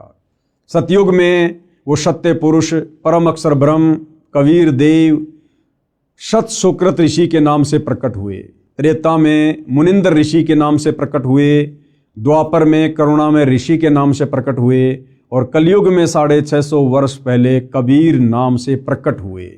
अधिक जानकारी हम आगे इस पुस्तक में पढ़ेंगे। परम अक्षर ब्रह्म सतयुग में लीला करने के लिए शिशु रूप धारण करके आए, बड़े होकर सूक्ष्म वेद का प्रचार किया। सूक्ष्म वेद यानी 5वें वेद का जो ज्ञान चारों वेदों में नहीं है, उस सूक्ष्म वेद को वो कबीर परमात्मा शिशु रूप में प्रकट होकर धीरे धीरे मनुष्य के बच्चे की लीला करते हुए बड़ा होकर अपने मुख कमल से वाणियां बोल बोल कर चौपाइयों में, दोहों में, लोकोक्तियों में आप और हमें समझाता है, जिसको सूक्ष्म वेद कहते हैं, तत्व ज्ञान कहते हैं। बड़े होकर सूक्ष्म वेद का प्रचार किया। तब तक उस समय के ऋषियों ने चारों वेदों वाला ज्ञान पढ़ लिया था। सूक्ष्म वेद वाला कुछ ज्ञान चारों वेदों में न होने के कारण उसको गलत माना। अब इन चारों वेदों में वो सूक्ष्म वेद वाला ज्ञान नहीं है, तभी तो इन चारों वेदों के ज्ञान को आधा अधूरा कहा जाता है, इन चारों वेदों को अनकंप्लीट कहा जाता है। तो जिस समय वो सत्य पुरुष परम अक्षर ब्रह्म कबीर देव सतयुग में एक शिशु के रूप में प्रकट होते हैं, उससे पहले ये काल ब्रह्म ज्योति निरंजन अपने पुत्र ब्रह्मा को समुद्र मंथन के माध्यम से चारों वेद देकर आम समाज में उस ज्ञान का प्रचार प्रसार करवा चुका होता है। हमारे बड़े बड़े ऋषि मुनि, साधु संत महात्मा, ब्रह्मा जी के वंशज मनु जैसे, शाश्वत जैसे, ये उस ज्ञान को पढ़ चुके होते हैं, चारों वेदों वाले को, और आम समाज में उस ज्ञान का प्रचार प्रसार करना शुरू कर देते हैं। और जिस समय वो कबीर परमात्मा शिशु रूप में धरती पर प्रकट होता है और जब अपने 5वें वेद सूक्ष्म वेद का उस कंप्लीट तत्व ज्ञान का प्रचार करते हैं, लोगों को समझाते हैं कि भाई भक्ति का पूरा नॉलेज, भक्ति का पूरा ज्ञान, मुक्ति का पूरा मार्ग तुम्हारे इन चारों वेदों में नहीं है। तो आम व्यक्ति और वो जितने भी ऋषि मुनि होते हैं जो चारों वेदों को पढ़कर आगे ज्ञान प्रचार करते हैं, वो उस कबीर परमात्मा वाले सूक्ष्म वेद में वर्णित ज्ञान को स्वीकार नहीं करते हैं। और इस कारण से परमपिता परमेश्वर जी को उस 5वें वेद सूक्ष्म वेद के ज्ञान को आम जनता तक पहुंचाने में बड़ी कठिनाइयों का सामना करना पड़ता है। अब भाइयों और बहनों, आपके मन में एक छोटी सी शंका उठेगी कि भाई जब वो इतना बड़ा भगवान है, इतना समर्थ है, जिसने सारी सृष्टि रची है, ब्रह्मा विष्णु महेश को बनाया है, देवी देवताओं को बनाया है, सारी सृष्टि का संचालन कर रहा है, फिर भला उसकी मजबूरी कैसी? तो भाइयों और बहनों, इस संपूर्ण जानकारी के लिए आपको सृष्टि रचना पढ़नी पड़ेगी, समझनी पड़ेगी। उसके बाद आपको समझ में आएगा कि अपने द्वारा रची गई सृष्टि में जो नियम वो परमात्मा बनाता है या बनाकर इस काल ब्रह्म को देता है, उन नियमों को वो परमात्मा स्वयं भी नहीं तोड़ता है, जिस कारण से परमेश्वर इस प्रकार की लीला करते हैं। और भी उसके पीछे बहुत सारे रीजन होते हैं, ये ज्ञान हम तक पहुंचाने के लिए, वो हमें आगे पता चलेगा। तब तक उस समय के ऋषियों ने चारों वेदों वाला ज्ञान पढ़ लिया था। सूक्ष्म वेद वाला कुछ ज्ञान चारों वेदों में न होने के कारण उसको गलत माना, इसलिए सूक्ष्म वेद को धीरे धीरे छोड़ दिया। परंतु लगभग 1 लाख वर्ष तक सतयुग में शास्त्रोक्त भक्ति की गई। इसके पश्चात शास्त्र विधि त्याग कर मनमाना आचरण प्रारंभ हो गया। यानी सतयुग में 1 लाख वर्ष तक शुरुआत में शास्त्रोक्त साधना थी, सूक्ष्म वेद वाली साधना थी, लेकिन आगे चलकर आम जनता के ऊपर उन ऋषि मुनियों के द्वारा बताए गए चारों वेदों वाले ज्ञान का ज्यादा प्रभाव रहा, जिस कारण से सतयुग में 1 लाख वर्ष के बाद में वो शास्त्रोक्त साधना धीरे धीरे समाप्त होती चली जाती है। इसके पश्चात शास्त्र विधि त्याग कर मनमाना आचरण प्रारंभ हो गया। गीता अध्याय 16 श्लोक 23-24 में कहा है कि जो व्यक्ति शास्त्र विधि को त्याग कर अपनी इच्छा से मनमाना आचरण करता है, क्या कहा गया है गीता अध्याय 16 श्लोक 23-24 में, कि जो व्यक्ति शास्त्र विधि को त्याग कर और मनमाना आचरण करता है। मनमाना आचरण क्या? शास्त्रों में बताई गई साधना को त्याग कर किसी और के कहने से मनमुखी भक्ति करना, साधना कहना, उसको कहते हैं शास्त्र विधि को त्याग कर मनमाना आचरण करना, जैसे कि वर्तमान में पूरा विश्व कर रहा है। सतगुरु रामपाल जी के भक्तों को छोड़कर पूरा विश्व शास्त्र विधि को त्याग कर गीता अध्याय 16 श्लोक नंबर 23-24 के अनुसार मनमाना आचरण कर रहा है। देवी देवताओं की पूजा, भैरव भूत की साधना, चौराहों की पूजा, पेड़ पौधों की पूजा, अन्य जंतर मंत्र, दुनिया भर के पाखंड, ये है शास्त्र विधि को त्याग कर मनमाना आचरण, जिसको करने के चलते इंसान सुखी होने के बजाय और अधिक दुखी होता जा रहा है। तो गीता अध्याय 16 श्लोक 23 के अनुसार जो व्यक्ति शास्त्र विधि को त्याग कर मनमाना आचरण करता है, उसको नए सिद्धि प्राप्त होती है। सिद्धि यानी उसका कोई भी कार्य सिद्ध नहीं होता है। जिस कार्य के लिए वो भक्ति साधना करता है या करवाता है अपने गुरुजनों से, उसका वो कार्य सिद्ध नहीं होता, यानी उसको कोई सिद्धि प्राप्त नहीं होती, न उसकी गति होती है। गति यानी मरने के बाद शास्त्र विधि को त्याग कर मनमानी भक्ति पूजा साधना करने वाले की गति नहीं होती, यानी उसका मोक्ष नहीं होता है। वो नरक में जाता है, 84 लाख योनियों में जाता है, भूत और प्रेत की योनियों को प्राप्त करता है, और न उसे सुख मिलता है, ना उसे जीते जी कोई सुख मिलता है, और मरने के बाद उसकी गति नहीं हुई तो वो वैसे ही महादुखी रहेगा। इन 3 वस्तुओं के लिए ही भक्ति की जाती है। कौन सी 3 वस्तुओं के लिए? सिद्धि, रिद्धि और सुख। सिद्धि यानी कार्य सिद्धि, रिद्धि यानी धन माया और सुख प्राप्ति के लिए। और भाई शास्त्र विधि को त्याग कर मनमाना आचरण करने वालों को ये तीनों वस्तुएं प्राप्त नहीं होती हैं। और यदि फिर भी किसी को लगता है कि भैया हम तो यही छोटी मोटी भक्ति कर रहे हैं, जिस भक्ति का ना कोई सिर है, ना कोई पैर है, ना जिसका कोई आधार है, यानी गीता अध्याय 16 श्लोक नंबर 23-24 के अनुसार मनमाना आचरण है कि भाई हम तो यही साधना कर रहे हैं परंपरागत जो हमारे पूर्वज कर रहे थे, फिर भी देखो हमारे को सर्व सुख प्राप्त हैं, तो उस भाई को ये समझना चाहिए कि वो सर्व सुख रिद्धि सिद्धि तुम्हें वर्तमान में की गई भक्ति साधना से प्राप्त नहीं हो रहे। ये तुम्हारे पूर्व जन्मों की भक्ति का प्रतिफल है जो तुम्हें वर्तमान में मिल रहा है।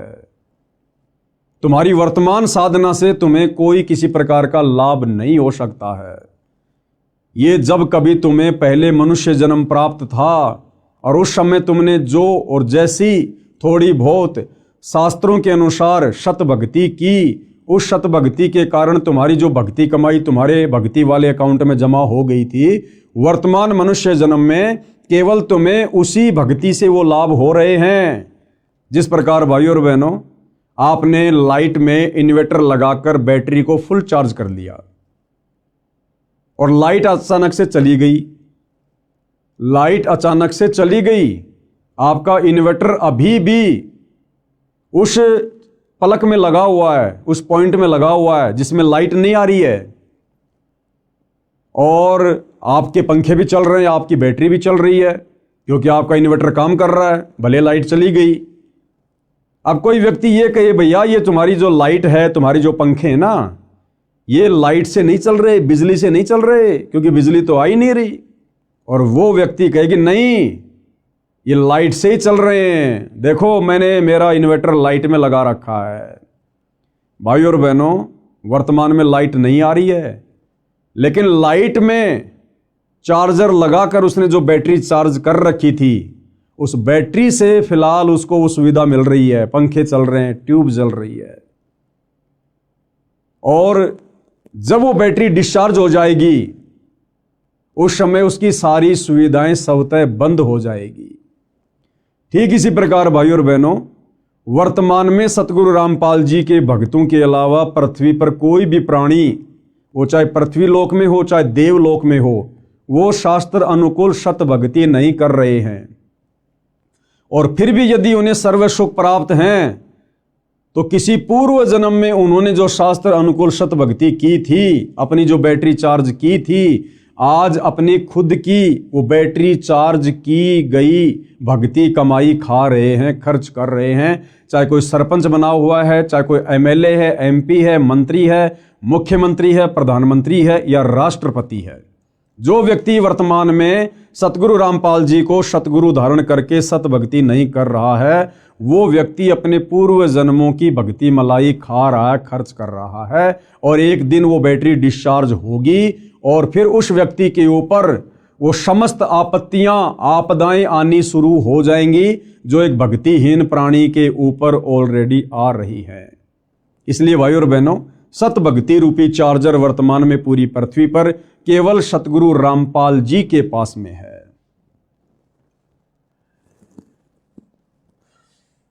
उसको न सिद्धि प्राप्त होती है, न उसकी गति होती है, न उसे सुख मिलता है।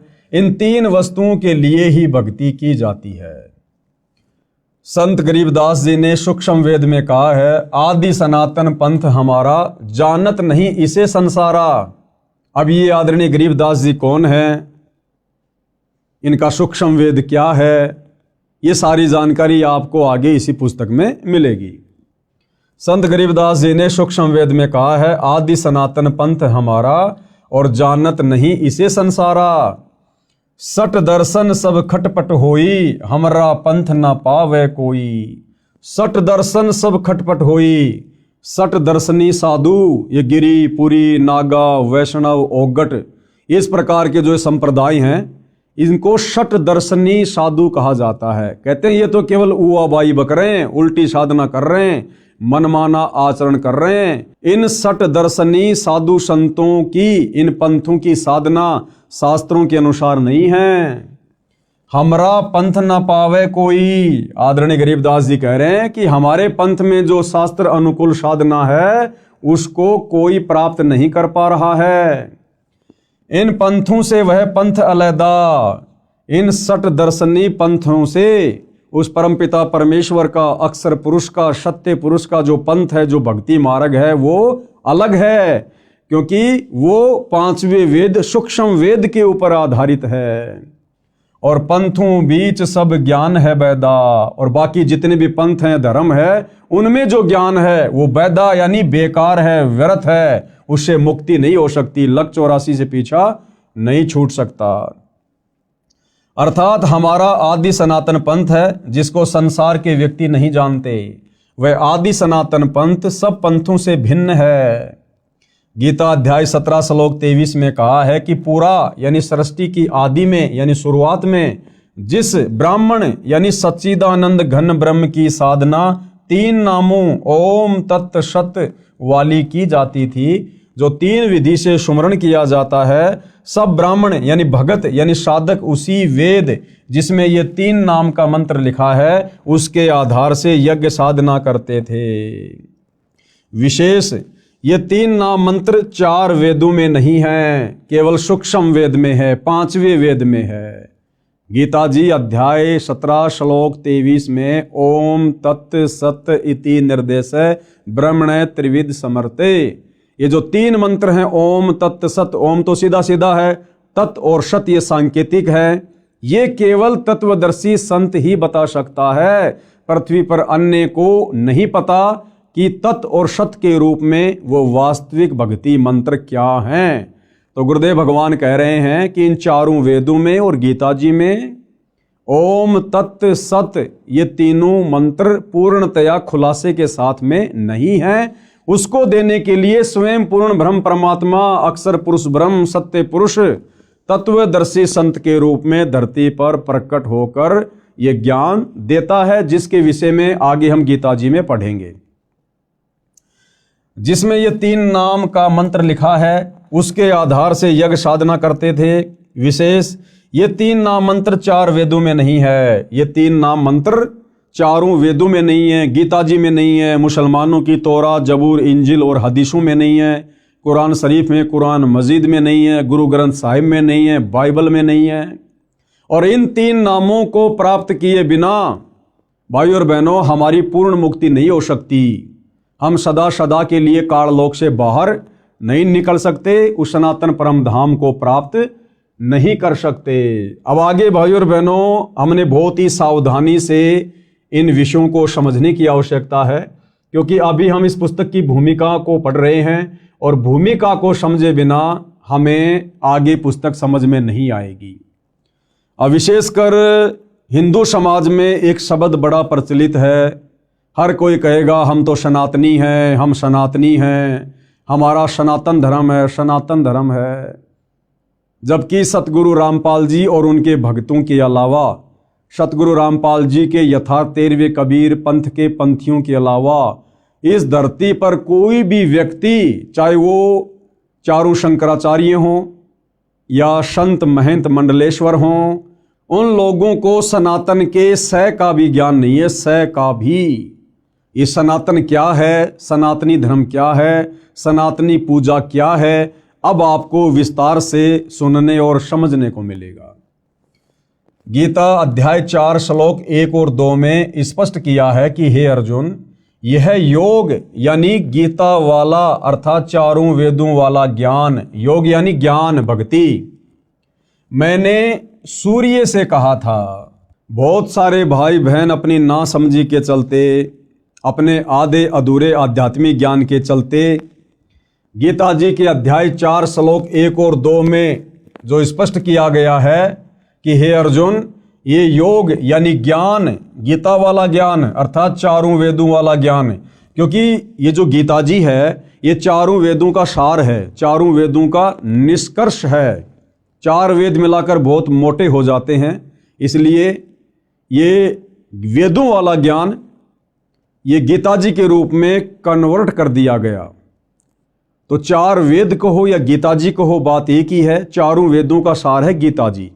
तो गीता ज्ञान देने वाला भगवान अर्जुन से कह रहा है कि भाई ये जो गीता वाला ज्ञान है ना, ये जो भक्ति की जानकारी है ना, ये सबसे पहले मैंने सूर्य देव को बताई थी, सूर्य देव को समझाई थी, ये ज्ञान सबसे पहले मैंने उसको दिया था।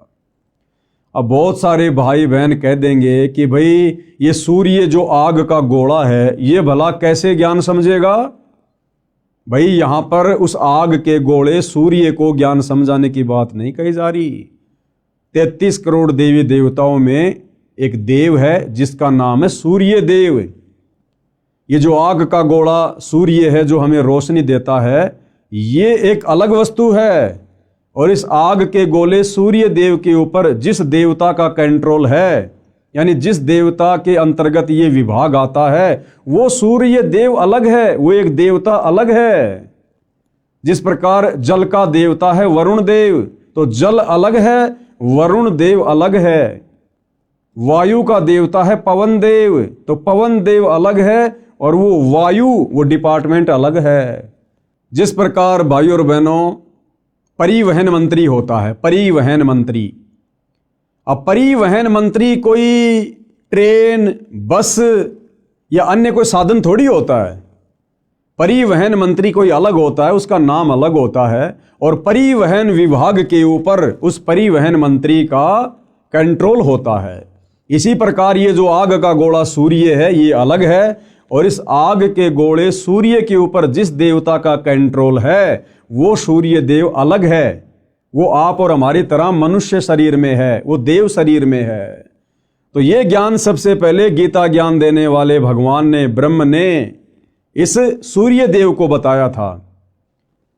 सूर्य ने अपने पुत्र मनु से कहा, मनु ने अपने पुत्र इक्ष्वाकु को कहा। इसके बाद ये ज्ञान कुछ राज ऋषियों ने समझा, उसके पश्चात ये ज्ञान नष्ट हो गया, यानी लुप्त हो गया। फिर यानी ये चारों वेदों वाला ज्ञान भी धीरे धीरे आगे चलकर नष्ट होता चला गया। जैन संस्कृति कोश नामक पुस्तक में पेज नंबर 175 177 पर कहा है कि तीर्थकर ऋषभदेव की जीवन घटनाएं, तीर्थकर ऋषभदेव की जीवन घटनाएं। तीर्थकर ऋषभदेव अंतिम कुलकर नाभिराज के पुत्र थे। उनकी माता मरु देवी थी। वे इक्ष्वाकु वंशी नाभिराज अयोध्या के एक लोकप्रिय राजा थे। तरुण यानी युवा होने पर नाभिराज ने ऋषभदेव का विवाह सुनंदा और सुमंगला से कर दिया। सुनंदा ने तेजस्वी पुत्र बाहुबली और पुत्री सुंदरी को जन्म दिया, और सुमंगला ने भरत सहित 99 पुत्रों और ब्राह्मी पुत्री को जन्म दिया। समय आने पर ऋषभदेव ने भरत को अयोध्या का, बाहुबली को तक्षशिला का और शेष युवराजों को उनकी योग्यता अनुसार राज्य सौंपकर संसार त्याग दिया और दीक्षा लेकर साधना में लीन हो गए। साधना काल में पाणिपात्री ऋषभदेव 1 वर्ष तक निराहार रहे, यानी भूखे रहे। बाद में बाहुबली के पुत्र श्रेयांश कुमार ने इक्षु रस यानी गन्ने का रस देकर उनकी इस निराहार व्रति को तोड़ा। लगातार 1000 वर्ष तक तपस्या करने वाले मुनि ऋषभदेव ने अंत में केवल ज्ञान प्राप्त किया और धर्म देशना यानी नाम उपदेश देना प्रारंभ कर दिया। प्रथम धर्म देशना भरत के पुत्र मरीचि को दी, जो बाद में जैन धर्म के 24वें तीर्थकर महावीर वर्धमान बने। पवित्र गीता में क्या कहा है, कृपया पढ़ें व विचार करें। गीता अध्याय 6 श्लोक 16 में कहा है कि हे अर्जुन, यह योग यानी भक्ति साधना न तो बिल्कुल न खाने वाले की, यानी जो व्यक्ति व्रत रखता है, कुछ भी नहीं खाता है, गीता जी कह रही है कि उस व्यक्ति की भक्ति साधना कभी भी सफल नहीं हो सकती। बिल्कुल भी न खाना यानी व्रत रखना। यह योग यानी भक्ति साधना न तो बिल्कुल न खाने वाले की यानी व्रत करने वाले की सिद्ध होती है, यानी बिल्कुल भी सिद्ध नहीं होगी, न अधिक खाने वाले की, न अधिक सोने वाले की, न अधिक जागने वाले की सिद्ध होती है।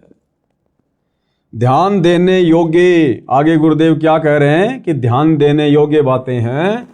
श्री ऋषभदेव जी ने गीता ज्ञान यानी चारों वेदों शास्त्रों में बताई साधना की विपरीत शास्त्र विधि को त्याग कर मनमाना आचरण अपनी इच्छा से किया, जिसे कोई लाभ नहीं हुआ, न होना था।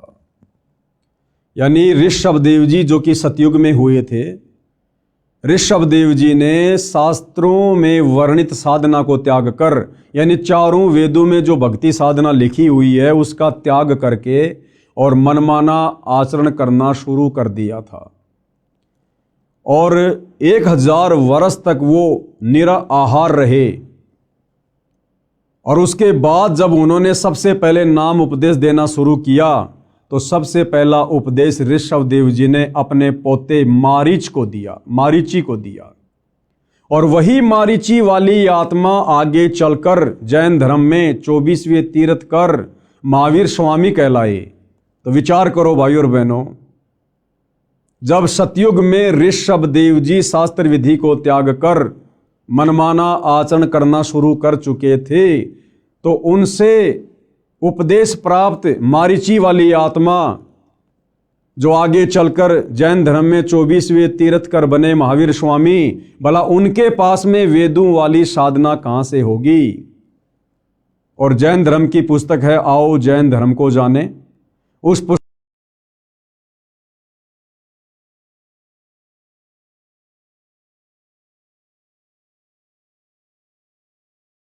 63 पाखंड मत यानी शास्त्र विधि को त्याग के मनमाना आचरण। श्री ऋषभ देव जी ने गीता ज्ञान यानी चारों वेदों में बताई साधना के विपरीत शास्त्र विधि को त्याग कर मनमाना आचरण अपनी इच्छा से किया, जिससे कोई लाभ नहीं हुआ, ना होना था।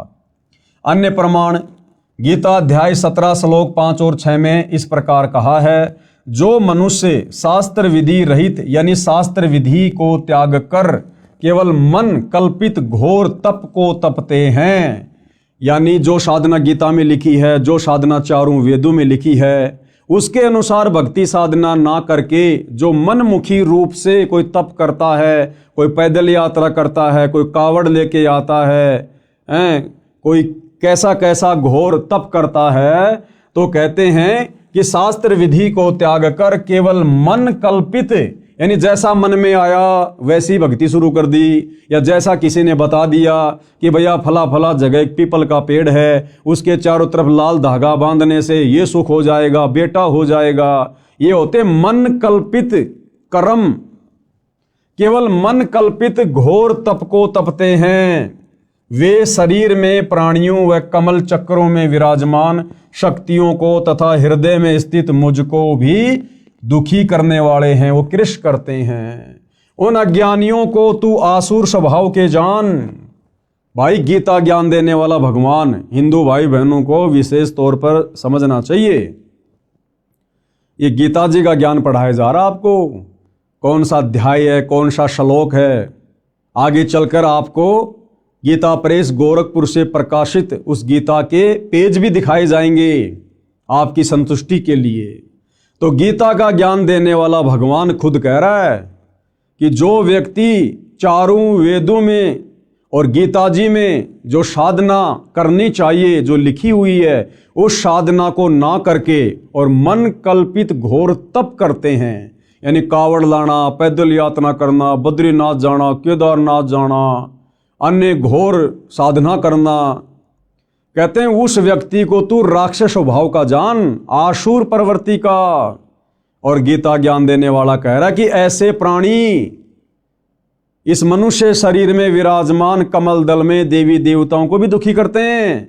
और गीता ज्ञान दाता कहता कि ऐसे आसुर स्वभाव वाले प्राणी मुझको भी दुखी करते हैं, और ऐसे व्यक्तियों को तो शरीर छोड़ने के बाद में मैं घोर नरक में डालता हूं, नरक में। गीता अध्याय 17 श्लोक 5 और 6 में इस प्रकार कहा है, जो मनुष्य शास्त्र विधि रहित यानी शास्त्र विधि को त्याग कर केवल मन कल्पित घोर तप को तपते हैं, वे शरीर में प्राणियों व कमल चक्रों में विराजमान शक्तियों को तथा हृदय में स्थित मुझको भी दुखी करने वाले हैं, वो कृष करने वाले हैं। उन अज्ञानियों को तू आसुर स्वभाव के जान, यानी राक्षस प्रवृत्ति वाला जान उनको। उपरोक्त गीता शास्त्र के उल्लेख से स्पष्ट हो जाता है कि इक्ष्वाकु वंशी नाभिराज तक यानी सत्य युग में लगभग 1 लाख वर्ष तक वेदों यानी गीता वाले ज्ञान अनुसार पूजा की जाती थी। यानी सतयुग में जिस समय अयोध्या के राजा नाभिराज थे, उस समय शास्त्रों के अनुसार साधना की जाती थी। लेकिन नाभिराज के बाद जब अयोध्या के राजा ऋषभ देव जी बने, तो ऋषभ देव जी ने ये चारों वेदों वाली साधना को त्याग दिया था और मनमाना आचरण करना शुरू कर दिया था। उपरोक्त गीता शास्त्र के उल्लेख से स्पष्ट हो जाता है कि इक्ष्वाकु वंशी नाभिराज तक यानी सतयुग में लगभग 1,00,000 वर्ष तक वेदों यानी गीता वाले ज्ञान अनुसार पूजा की जाती थी। उसके पुत्र ऋषभदेव जी से यानी नाभिराज के पुत्र ऋषभदेव जी से शास्त्र विधि त्याग कर मनमाना आचरण प्रारंभ हुआ। यानी जैन भाई जिसे अपना प्रथम तीर्थकर कहते हैं ऋषभदेव, उस ऋषभदेव ने सतयुग से ही चारों वेदों वाली साधना को छोड़कर मनमुखी साधना शुरू कर दी थी। तो गुरुदेव भगवान का कहने का मतलब है कि जब तुम्हारे प्रथम तीर्थकर ऋषभदेव ने सतयुग में ही मनमाना आचरण करना शुरू कर दिया था, जिस भक्ति के करने से ना सिद्धि मिलती है, ना रिद्धि मिलती है, ना सुख होता है, ना मोक्ष होता है, तो वर्तमान के जैन भाई महावीर स्वामी को अपना परमात्मा मानकर, भगवान मानकर जो साधना कर रहे हैं, उस साधना से तो जैन समाज के भाई बंधु लाख जन्म भी सुख और मोक्ष प्राप्त नहीं कर सकते। और श्री महावीर स्वामी जी तो वैसे ही 363 और नए नए पाखंड मत चलाकर चले गए, जैसे नंगा रहना, मुंह के ऊपर पट्टी बांधना, नंगे पैर रहना, ये इस प्रकार के 363 पाखंड मत चलाकर चले गए थे। सूर्य अस्त होने से पहले भोजन कर लेना, प्याज लहसुन का प्रयोग नहीं कर लेना, ये पाखंड मत में आते हैं जो महावीर स्वामी जी ने शुरू किए। और सनातनी पूजा का अंत हुआ, यानी सतयुग में जब से ऋषभदेव जी ने शास्त्र विधि को त्याग कर मनमानी साधना शुरू की, उसी समय से सनातनी पूजा का अंत हुआ, उसी समय से सनातनी पूजा समाप्त हो गई थी। श्री ऋषभदेव जी की पूजा यानी घोर तप करना वेदों के अनुसार साधना नहीं है, इसलिए ऋषभदेव जी की भक्ति शास्त्र विधि त्याग कर मनमाना आचरण था, जिससे उनका जीवन नष्ट हो गया था। यानी ऋषभदेव जी 84 लाख योनियों में चले गए फिर गधे कुत्ते सुअर बनने के लिए, उनका मोक्ष नहीं हुआ। प्रमाण श्रीमद् भागवत सुधा सागर सुख सागर उस पुराण में इस प्रकार है। क्या लिखा हुआ है? एक समय ऋषभदेव जी मुख में पत्थर का टुकड़ा लेकर नग्न अवस्था में वन में घूम रहे थे। जंगल में आग लग गई, उस दावानल में ऋषभदेव जी जलकर मर गए। यह पौराणिक कथा है। क्या ये गति यानी मुक्ति हो गई? उसी समय से ये शास्त्र विधि त्याग कर मनमाना आचरण सब ऋषि जन करने लगे। प्रमाण के लिए किसी भी पुराण को पढ़ो, लिखा है कि उस ऋषि ने इतने वर्ष घोर तप किया, उसने इतने वर्ष तक तप किया आदि आदि, फिर वे शास्त्र विधि विरुद्ध साधक ऋषिजन अपना अपना अनुभव जो शास्त्र विरुद्ध साधना से हुआ उसका कथन करने लगे। अन्य ऋषिजन एक दूसरे की सुनकर आगे उन्हीं शास्त्रों के विपरीत ज्ञान को सुनाने लगे, जिनसे 18 पुराण बन गए। यानी सतयुग में अयोध्या के राजा ऋषभदेव जी ने चारों वेदों वाली साधना को त्याग कर जो मनमाना आचरण किया, पाखंड किया, आडंबर किया, उसको आधार बनाकर फिर आगे ऋषि मुनि साधु संत महात्माओं ने वैसी भक्ति करनी शुरू कर दी ऋषभदेव जैसी वाली। घर परिवार को छोड़कर संन्यास लेकर जंगलों में चले जाते थे, गुफाओं में रहा करते थे, घोर तप किया करते थे, जिस घोर तप को तपने के लिए गीता जी मना कर रही है। और आगे चलकर उन साधु संत महात्माओं को समाधि अवस्था में जैसा भी अनुभव प्राप्त हुआ, ये काल ऐसे सबको भ्रमित रखता है। और जैसा भी उनको अपनी भक्ति साधना से तप करने से जो भी अनुभव प्राप्त हुआ, उस अनुभव को आगे चलकर उन साधु संत महात्माओं ने आम व्यक्तियों के लिए पुस्तकों के रूप में लिखना शुरू कर दिया, जिससे 18 पुराणों की रचना हुई, 18 पुराण बने। और वही 18 पुराण आज हम हिंदू समाज के भाई बहन पढ़ रहे हैं, जिन पुराणों में गीता और वेदों के अनुसार शास्त्र अनुकूल साधना नहीं है। 90% ज्ञान इन 18 पुराणों में उन साधु संत महात्माओं का जो उन्होंने मनमाना आचरण किया, जैसा उनको अनुभव हुआ, केवल वही वर्णित है जो हमारे किसी काम का नहीं है। यानी इन 18 पुराणों में जो ज्ञान गीता और चारों वेदों से मिलता है वो सत्य है। इसके अलावा उनका जो अपना पर्सनल भक्ति अनुभव है वो हमने स्वीकार नहीं करना है। वो शास्त्र विधि को त्याग कर मनमाना आचरण है, मनमाना ज्ञान है, जिससे हमारी मुक्ति संभव नहीं है। पुराण ऋषियों के अनुभव की देन है। ये पुराण क्या है? ऋषियों के अनुभव की देन है, जिनमें सारा का सारा ज्ञान वेदों व गीता के विपरीत है। श्री ब्रह्मा जी, श्री विष्णु जी तथा श्री शंकर जी ने भी घोर तप किया, जो गीता शास्त्र के विपरीत मनमानी साधना है। अब बताओ भाइयों और बहनों, इसलिए सतगुरु रामपाल जी कहते हैं कि ब्रह्मा विष्णु महेश को भी संपूर्ण आध्यात्मिक ज्ञान नहीं है। ब्रह्मा विष्णु महेश भी 184 योनियों में जाते हैं, अपने कर्म का भोग भोगते हैं। इनके पास भी मुक्ति का साधन नहीं है। क्यों? क्योंकि ब्रह्मा विष्णु महेश भी शास्त्रों के विरुद्ध साधना करते हैं।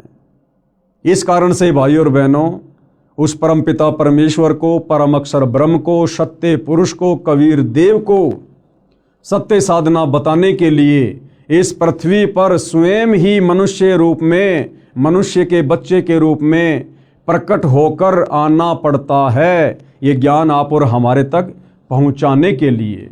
और हम उनके द्वारा बताए गए सूक्ष्म ज्ञान को इतना जल्दी स्वीकार नहीं करते हैं। क्यों?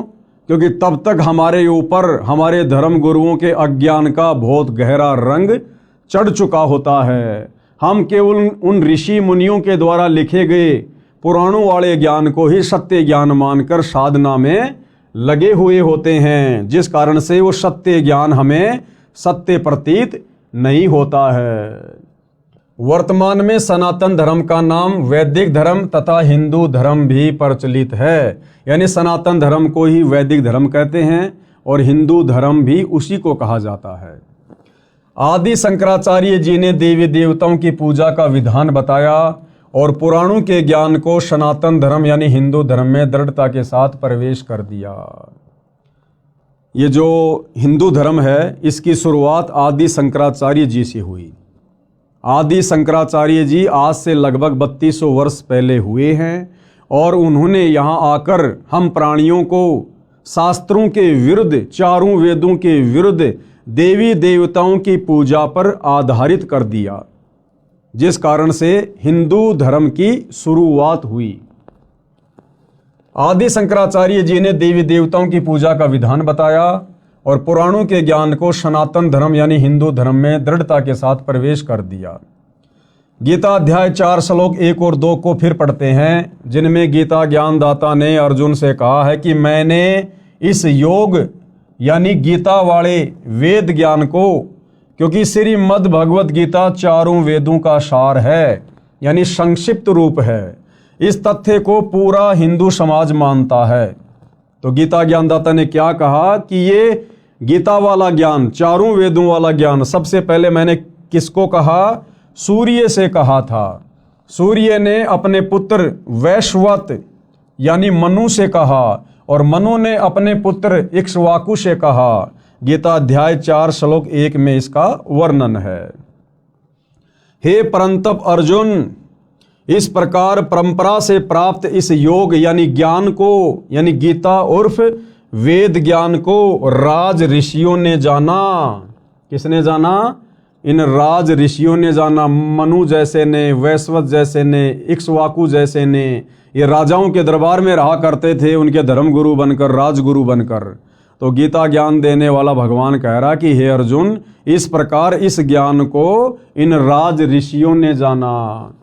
हे परंतप अर्जुन, इस प्रकार परंपरा से प्राप्त इस योग को यानी गीता उर्फ वेद ज्ञान को राज ऋषियों ने जाना, किंतु उसके बाद वह योग यानी वेद ज्ञान बहुत समय से इस पृथ्वी लोक में नष्ट हो गया यानी लुप्त हो गया। गीता अध्याय 4 श्लोक 2 में ऐसा वर्णन है। ध्यान दें तो श्लोक 2 के मूल पाठ में नष्ट शब्द है, जिसका अर्थ नष्ट हो गया सटीक अर्थ है। राजा नाभिराज तक सतयुग लगभग 1 लाख वर्ष व्यतीत हो चुका था। यानी जिस समय सतयुग की शुरुआत में राजा नाभिराज अयोध्या के राजा थे, वो लगभग 1,00,000 वर्ष तक अयोध्या के राजा रहे। उस समय तक ये शास्त्रों के अनुसार साधना होती थी, सनातनी पूजा होती थी, चारों वेदों के अनुसार साधना होती थी। और नाभिराज के बाद यानी सतयुग की शुरुआत के 1,00,000 वर्ष बाद फिर ये ज्ञान धीरे धीरे नष्ट होना शुरू हो गया। राजा नाभिराज तक सतयुग लगभग 1,00,000 वर्ष व्यतीत हो गया था। गीता का ज्ञान द्वापर के अंत में यानी कलयुग से लगभग 100 वर्ष पहले बोला गया था। गीता जी का ज्ञान कब बोला गया? कलयुग की शुरुआत से 100 वर्ष पहले यानी द्वापर युग के अंत में, यानी जिस समय सतयुग में नाभिराज अयोध्या के राजा थे उसके लगभग 38 या 39 लाख वर्ष बाद द्वापर के लास्ट में गीता जी का ज्ञान बोला गया। अब भाइयों और बहनों, सतयुग की शुरुआत में 1,00,000 वर्ष तक वेदों के अनुसार साधना होती थी और द्वापर के अंत तक यानी बीच में जो ये 39 लाख वर्ष का समय है, इस समय केवल शास्त्र विधि को त्याग कर मनमाना आचरण किया जा रहा था, वेदों के विपरीत साधना की जा रही थी। और गीता का ज्ञान बोला गया अब द्वापर के अंत में 39 लाख साल बाद। अब इस गीता में वो वेदों वाला ज्ञान है जो सतगुरु रामपाल जी बता रहे हैं, समझा रहे हैं। तो अब भगत समाज को वो वास्तविक वेदों वाला ज्ञान स्वीकार करने में जो ज्ञान 39 लाख वर्ष तक लुप्त रहा, ना किसी को पता था ना किसी ने बताया, अब सतगुरु रामपाल जी उसी सतयुग वाले वेदों वाले ज्ञान को और वेदों से ऊपर सूक्ष्म वेद के ज्ञान को जब अपने सत्संगों के माध्यम से बताते हैं, समझाते हैं, तो अब किसी भी समाज के व्यक्ति को आसानी से स्वीकार नहीं हो रहा है। सबसे बड़ी विडंबना सतगुरु रामपाल जी के सामने वर्तमान में ये है। ध्यान से पढ़िए भाई और बहनों। राजा नाभिराज तक सतयुग लगभग 1,00,000 वर्ष व्यतीत हो गया था। गीता का ज्ञान द्वापर के अंत में यानी कलयुग से लगभग 100 वर्ष पहले बोला गया था। गणित की रीति से नाभिराज के बाद यह गीता का ज्ञान 37,87,900 वर्ष बाद बोला गया है। इस दौरान सब ऋषियों ने वेदों के विपरीत साधना की, यानी 37,87,900 वर्ष तक ये जितने भी साधु संत महात्मा ऋषि जिनके बड़े बड़े हम नाम सुनते हैं, विश्वामित्र जी, वेद व्यास जी, पाराशर ऋषि जी, दुर्वासा ऋषि जी, इन्होंने वेदों के विरुद्ध साधना की, तपस्याएं की, वेद विरुद्ध ज्ञान पर इन्होंने दुनिया को लगाया। गणित की रीति से नाभिराज के बाद यह गीता का ज्ञान 37,87,900 वर्ष बाद बोला गया है। इस दौरान सब ऋषियों ने वेदों के विपरीत साधना की, जिसका प्रमाण तथा परिणाम 18 पुराण है। यानी इन 18 पुराणों में इन साधु संत महात्माओं ऋषियों की जो अपनी थ्योरी है, इन्होंने जो मनमानी साधना की और समाधि अवस्था में जैसा इनको अनुभव हुआ परमात्मा के विषय में, भक्ति के विषय में, उसी का वर्णन इन्होंने पुस्तकों के माध्यम से कर दिया, जिसको 18 पुराण कहा जाता है। यानी 18 पुराणों में कंप्लीट ज्ञान नहीं है, वेदों वाला ज्ञान भी नहीं है, गीता वाला ज्ञान भी नहीं है। ऋषि विशेष के अनुभव ज्यादा हैं जो हमारे किसी काम के नहीं हैं। पुराणों में कोई भी साधना गीता यानी वेदों के अनुसार नहीं है। इन पुराणों में कोई भी साधना वेद या गीता के अनुसार नहीं है। यहां केवल 2 शब्द लिख रहा हूं ताकि बुद्धिमान संकेत समझें। विस्तार से इस पुस्तक में आगे लिखा है। यानी सतगुरु रामपाल जी कहना ये चाहते हैं कि भाई, अगर आपने सत्य आध्यात्मिक ज्ञान समझना है, आपने वेदों वाला ज्ञान और वेदों से ऊपर सूक्ष्म वेद का ज्ञान समझना है, अपने मनुष्य जन्म को भक्ति करके सफल करना है, अपना मोक्ष करवाना है, दुखों से छुटकारा प्राप्त करना है, और जब तक हम यहाँ रहेंगे तब तक आपको सुख प्राप्त करना है, तो आपने बहुत ही धैर्य पूर्वक इस सत्य ज्ञान को जो वर्तमान में सतगुरु रामपाल जी के द्वारा बताया जा रहा है, समझाया जा रहा है सत्संगों के माध्यम से या पुस्तकों में लिखकर, उसको बहुत ही धैर्यपूर्वक और निष्पक्ष होकर सुनने और समझने की आवश्यकता है। प्रमाण गीता के विपरीत साधना का गीता अध्याय 9 श्लोक 25 में कहा है कि जो पितर पूजता है पितरों को प्राप्त होगा। गीता अध्याय 9 श्लोक 25 में लिखा है कि जो व्यक्ति पितरों की पूजा करता है वो पितरों को प्राप्त होगा। यानी हम जो अपने बाप दादाओं के श्राद्ध निकालते हैं, ये पितृ पूजा है, ये भूत पूजा है। हमारे पूर्वज शास्त्रों के विरुद्ध साधना करके वो पितृ बन गए, जिनके हम श्राद्ध निकाल रहे हैं वो भूत बने हुए हैं। तो यदि हम गीता अध्याय 9 श्लोक 25 के अनुसार पितृ पूजा करेंगे, भूतों की पूजा करेंगे, श्राद्ध निकालेंगे, समाधि पूजेंगे, तो हम अपने पूर्वजों के पास चले जाएंगे जो भूत बने हुए हैं, जो पितृ बने हुए हैं। और पितृ तो वैसे महादुखी, तो भला कैसे हमारी मुक्ति होगी। इसलिए हमने बहुत ही धैर्यपूर्वक संत रामपाल जी के ज्ञान को सुनना और समझना पड़ेगा। गीता अध्याय 9 श्लोक 25 में कहा है कि जो पितृ पूजता है पितरों को प्राप्त होगा, यानी वो पितृ बनेगा। भूत पूजने वाला भूतों को प्राप्त होगा, यानी भूत बनेगा। और देवताओं को पूजने वाला देवताओं को प्राप्त होगा, यानी देवताओं के पास जाएगा। और मेरा भगत मुझे प्राप्त होगा। और जो देवताओं की पूजा करेंगे वो देवताओं के लोक में जाएंगे, देवताओं के लोक में जाकर उनके नौकर बनेंगे, उनके गण बनेंगे। और गीता ज्ञानदाता कहता है कि जो मेरी पूजा करेगा, इसकी पूजा गीता अध्याय 8 श्लोक नंबर 13 में लिखी हुई है कि ओम इति एक अक्षर ब्रह्म व्यवहारण माम अनुस्मरण ये प्रयाति तजन देहम सयाति परमाम गतम। कि भाई अर्जुन, मुझ ब्रह्म की साधना का एक ओम मंत्र है, और जो व्यक्ति अंतिम श्वास तक ओम नाम की साधना विधिवत करता है मर्यादाओं में रहकर, शरीर छूटने के बाद वो मेरे ब्रह्मलोक में आता है। और गीता अध्याय 8 श्लोक नंबर 16 में ब्रह्म कह रहा है कि मेरे लोक में आने वाला भी वापस नीचे जाता है, नरक भोगता है, 84 में जाता है। यानी पूर्ण मुक्ति ब्रह्म के ब्रह्मलोक में भी नहीं है। देवताओं को पूजने वाला देवताओं को प्राप्त होगा, यानी देवताओं के पास जाएगा। और गीता ज्ञान देने वाला कह रहा है कि मेरा भगत मुझे प्राप्त होगा। यदि पवित्र हिंदू धर्म की पूजाओं पर दृष्टि दौड़ाई जाए, यानी वर्तमान में हिंदू समाज जो भक्ति साधना कर रहा है, हमारे ये जितने भी धर्म गुरु हैं, शंकराचार्यों से लेकर छोटे मोटे संत महंत मंडलेश्वर, ये जो साधना हमसे करवा रहे हैं, तो पता चलता है कि लगभग पूरा हिंदू समाज पितृ पूजा, भूत पूजा, देवी देवताओं की पूजा करता है, जो शास्त्र विधि त्याग कर मनमाना आचरण होने से गीता अध्याय 16 श्लोक 23 के अनुसार व्यर्थ प्रयत्न है। यानी वर्तमान हिंदू समाज में जो साधना प्रचलित है, उस साधना के करने से हमें किसी भी प्रकार से रिद्धि सिद्धि या मोक्ष प्राप्त सौपन में भी नहीं हो सकता है। सनातनी पूजा का पुनः उत्थान अब सतगुरु रामपाल जी के प्रयासों से, उनके भक्तों के द्वारा दिन रात उनकी पुस्तकों का, उनके सत्संगों का जो प्रचार प्रसार किया जा रहा है, जिस ज्ञान को आम समाज में उतारा जा रहा है, तो ये सतगुरु रामपाल जी का एक प्रयास है कि दोबारा से सनातनी पूजा का उत्थान किया जाए। यानी दोबारा से लोगों को वेदों की ओर लेकर जाया जाए। ये बाकी जितने भी लोग सनातन की बात करते हैं, सनातनी होने की बात करते हैं, सनातन का झंडा लेकर कहीं भी खड़े हो जाते हैं, रैलियां निकालते हैं, इन लोगों को तो सनातन के सह का भी ज्ञान नहीं है, सह का भी, कि सनातन होता क्या है।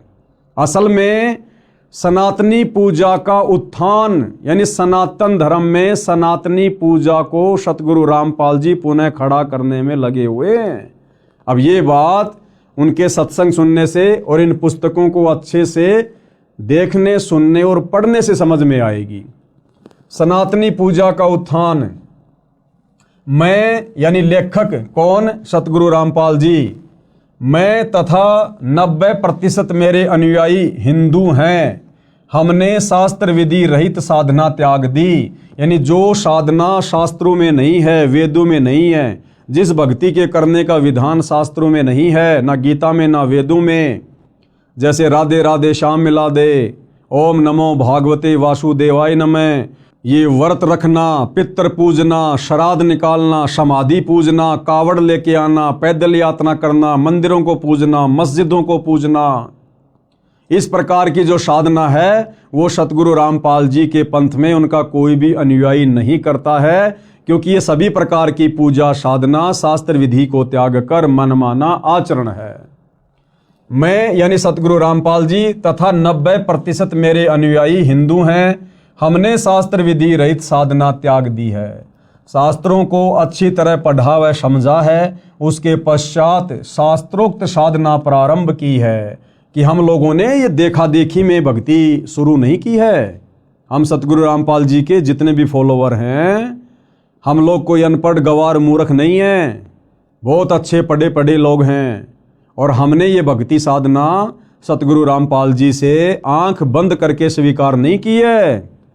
सतगुरु रामपाल जी ने प्रोजेक्टर पर, टीवी चैनलों पर सौ प्रमाण दिए हैं, गीता से, वेद से, कुरान से, पुराण से, सभी धर्म ग्रंथों से, और साबित किया है कि जो साधना वर्तमान में उनके पास है वो पृथ्वी पर किसी अन्य साधु संत महात्मा के पास नहीं है। इसलिए हम लोगों ने अपनी आंखों से सौ प्रमाण देखकर सतगुरु रामपाल जी की शास्त्र अनुकूल सत्य साधना ग्रहण की है, जो कि सर्व शास्त्रों से प्रमाणित है। वह इस प्रकार है। गीता अध्याय 4 श्लोक 34 को भी पढ़ें, जिसमें कहा है कि उस ज्ञान को, सूक्ष्म वेद वाले ज्ञान को तू तत्वदर्शी संतों के पास जाकर प्राप्त कर। अब देखो भाई और बहनों, गीता का ज्ञान देने वाला भगवान, आप चाहे उसको श्री कृष्ण कहो, चाहे उसको ब्रह्म कहो, गीता अध्याय 4 श्लोक 34 में क्या कह रहा है, जिसमें कहा है कि उस ज्ञान को, कौन से ज्ञान को, सूक्ष्म वेद वाले ज्ञान को, चारों वेदों का जो पिता है, 5वां वेद सूक्ष्म वेद, गीता ज्ञान देने वाला भगवान कह रहा कि हे अर्जुन, उस सूक्ष्म वेद वाले ज्ञान को तू तत्वदर्शी संतों के पास जाकर प्राप्त कर। अब विचार करो भाई और बहनों, जब गीता का ज्ञान देने वाला भगवान अपने हाथ खड़े कर रहा है कि हे अर्जुन, उस सूक्ष्म वेद वाले ज्ञान को, उस तत्व ज्ञान को, जिससे पूर्ण मुक्ति होगी, पूर्ण मोक्ष होगा, कभी 84 में नहीं जाना पड़ेगा, उस ज्ञान को अर्जुन तू किसी तत्वदर्शी संतों के पास जाकर समझ। यानी वो वास्तविक ज्ञान, सूक्ष्म वेद वाला ज्ञान, मुक्ति का ज्ञान गीता ज्ञान देने वाले भगवान के पास भी नहीं है। अन्यथा उस ज्ञान की प्राप्ति के लिए अर्जुन को तत्वदर्शी संतों की शरण में जाने को नहीं बोलता। अगर गीता ज्ञान दाता के पास वो ज्ञान होता, अगर गीता ज्ञान देने वाला भगवान तत्वदर्शी होता, तो कह देता कि अर्जुन ले बैठ सामने, मैं तेरे को सत्संग करके सुनाता हूं वो ज्ञान। लेकिन गीता ज्ञान दाता ने स्पष्ट कर दिया कि भाई वो ज्ञान मेरे पास भी नहीं है जिससे पूर्ण मोक्ष हो जाए, पूर्ण मुक्ति हो जाए, जन्म मरण सदा के लिए समाप्त हो जाए, ये जीवात्मा मुक्त होकर सनातन परम धाम सतलोक में चली जाए। कहते हैं उसके लिए तू किसी तत्वदर्शी संत के पास जा। और भाई और बहनों, वो तत्वदर्शी संत जिसकी तरफ संकेत गीता ज्ञान देने वाला भगवान गीता अध्याय 4 श्लोक 34 में कर रहा है, वर्तमान में निसंदेह इस पृथ्वी पर सतगुरु रामपाल जी हैं, जिन्होंने चारों वेदों को, गीता जी को, कुरान, बाइबल, तौरेत, जबूर, इंजिल, हदीसें, गुरु ग्रंथ साहिब, 18 पुराण, सभी धर्मों के सभी शास्त्रों का निचोड़ निकाल के रख दिया है। जो निचोड़, जो निष्कर्ष हमारे धर्म के धर्म गुरु लाखों वर्षों से नहीं निकाल पाए, समाज को नहीं दे पाए, वो निष्कर्ष अध्यात्म का, भक्ति का इन्हीं धर्मशास्त्रों से सतगुरु रामपाल जी ने निकाल कर अपने सत्संगों में डाल दिया है, अपनी पुस्तकों में लिख दिया है। अब यदि आवश्यकता है तो उनके सत्संग सुनने की, उनके कर कमल से लिखित पुस्तकों को धैर्यपूर्वक पढ़ने की। तो क्या कहा जा रहा है, गीता अध्याय 4 श्लोक 34 को भी पढ़ें, जिसमें कहा है कि उस ज्ञान को, यानी सूक्ष्म वेद वाले ज्ञान को तू तत्वदर्शी संतों के पास जाकर प्राप्त कर। विचारणीय विषय ये है कि तत्व ज्ञान गीता में नहीं है। भाई और बहनों, अगर गीता में वो तत्व ज्ञान होता तो गीता ज्ञान देने वाला भगवान ये कभी भी नहीं कहता कि अर्जुन तू उस ज्ञान को तत्वदर्शी संतों के पास जाकर प्राप्त कर। इसलिए यहाँ पर क्या कहा गया है, इसलिए यहाँ पर कहा जा रहा है कि विचारणीय विषय यह है कि तत्व ज्ञान गीता में नहीं है। यदि होता तो गीता ज्ञान देने वाला ये नहीं कहता कि तत्व ज्ञान को तत्वदर्शी संतों से जान। तत्वदर्शी संत के अभाव में मानव समाज मनमाना आचरण करके अपना मानव जीवन नष्ट कर रहा है। इस तत्व ज्ञान के अभाव में सतगुरु रामपाल जी को सतगुरु धारण ना करने के कारण, उनके प्रवचन सत्संग ना सुन पाने के कारण ये भगत समाज अपने अनमोल मनुष्य जीवन को वर्तमान में बर्बाद कर रहा है। भले चाहे कोई अपने आप को कितना ही ज्ञानी समझे, कितना ही बड़ा संस्कृत का ज्ञाता समझे, चाहे वो शंकराचार्य बन के क्यों ना बैठा है, वो व्यक्ति अपने मनुष्य जन्म को तत्वदर्शी संत की शरण के अभाव में नष्ट कर रहा है। और भाई और बहनों, जब ये ज्ञान गीता ज्ञान देने वाले भगवान के पास नहीं है तो यहाँ के शंकराचार्यों के पास में कहाँ से आ जाएगा। और शंकराचार्यों के पास नहीं है तो आम हिंदू समाज में ये ज्ञान कहाँ से आ जाएगा। तो सब लोग शास्त्र विधि को त्याग कर मनमाना आचरण करने में लगे हुए हैं, जिसका नतीजा अंत में नरक भोगना पड़ेगा। 184 योनियों में गधे कुत्ते सूअर के शरीरों में कष्ट उठाना पड़ेगा और युगों युगों यूं ही भूत प्रेत पितर बनकर भटकना पड़ेगा। जब गीता अध्याय 4 श्लोक 34 वाला तत्वदर्शी संत मिल जाता है, वह संपूर्ण अध्यात्म ज्ञान बताता है, जिसको सुन समझकर बुद्धिमान अपनी साधना शास्त्रों के अनुसार करता है, जीवन धन्य कर लेता है, एक धर्म यानी मानव धर्म बन जाता है। और सतगुरु रामपाल जी का नारा है, जब आप उनके कर कमल से लिखित पवित्र पुस्तक ज्ञान गंगा को पढ़ेंगे तो ज्ञान गंगा पुस्तक को खोलने से पहले ऊपर कवर पर लिखा है कि जीव हमारी जाति है और मानव धर्म हमारा। कौन सा? मानव। जीव हमारी जाति है, मानव धर्म हमारा। हिंदू मुस्लिम सिख ईसाई धर्म नहीं कोई न्यारा। संत गरीबदास जी, गांव छुडानी, जिला झज्जर, हरियाणा, भारत ने अपनी अमृतवाणी में कहा है कि गरीब ऐसा निर्मल नाम है, निर्मल करे शरीर, और ज्ञान मंडलीक हैं चकवे ज्ञान कबीर। आदरणीय गरीबदास जी को जब कबीर परमात्मा यानी परम अक्षर ब्रह्म सत्य पुरुष मिले, उनको शतलोक दिखाया, उनको ज्ञान दिया, उनका ज्ञान योग खोला, तो अपने परमपिता परमेश्वर कबीर साहिब की महिमा करते हुए, उनके तत्व ज्ञान का बखान करते हुए गरीबदास जी ने अपनी वाणी में क्या कहा है? गरीब ऐसा निर्मल ज्ञान है कि उस कबीर परमात्मा का ज्ञान ऐसा निर्मल है, ऐसा प्यारा है। निर्मल करे शरीर, यानी जब हम उसके ज्ञान को ग्रहण करके, उनकी शरण ग्रहण करके, उनके द्वारा बताई गई साधना करेंगे तो हमारा शरीर निर्मल होता चला जाएगा, हमारे पाप कर्म उस साधना के करने से कटते चले जाएंगे।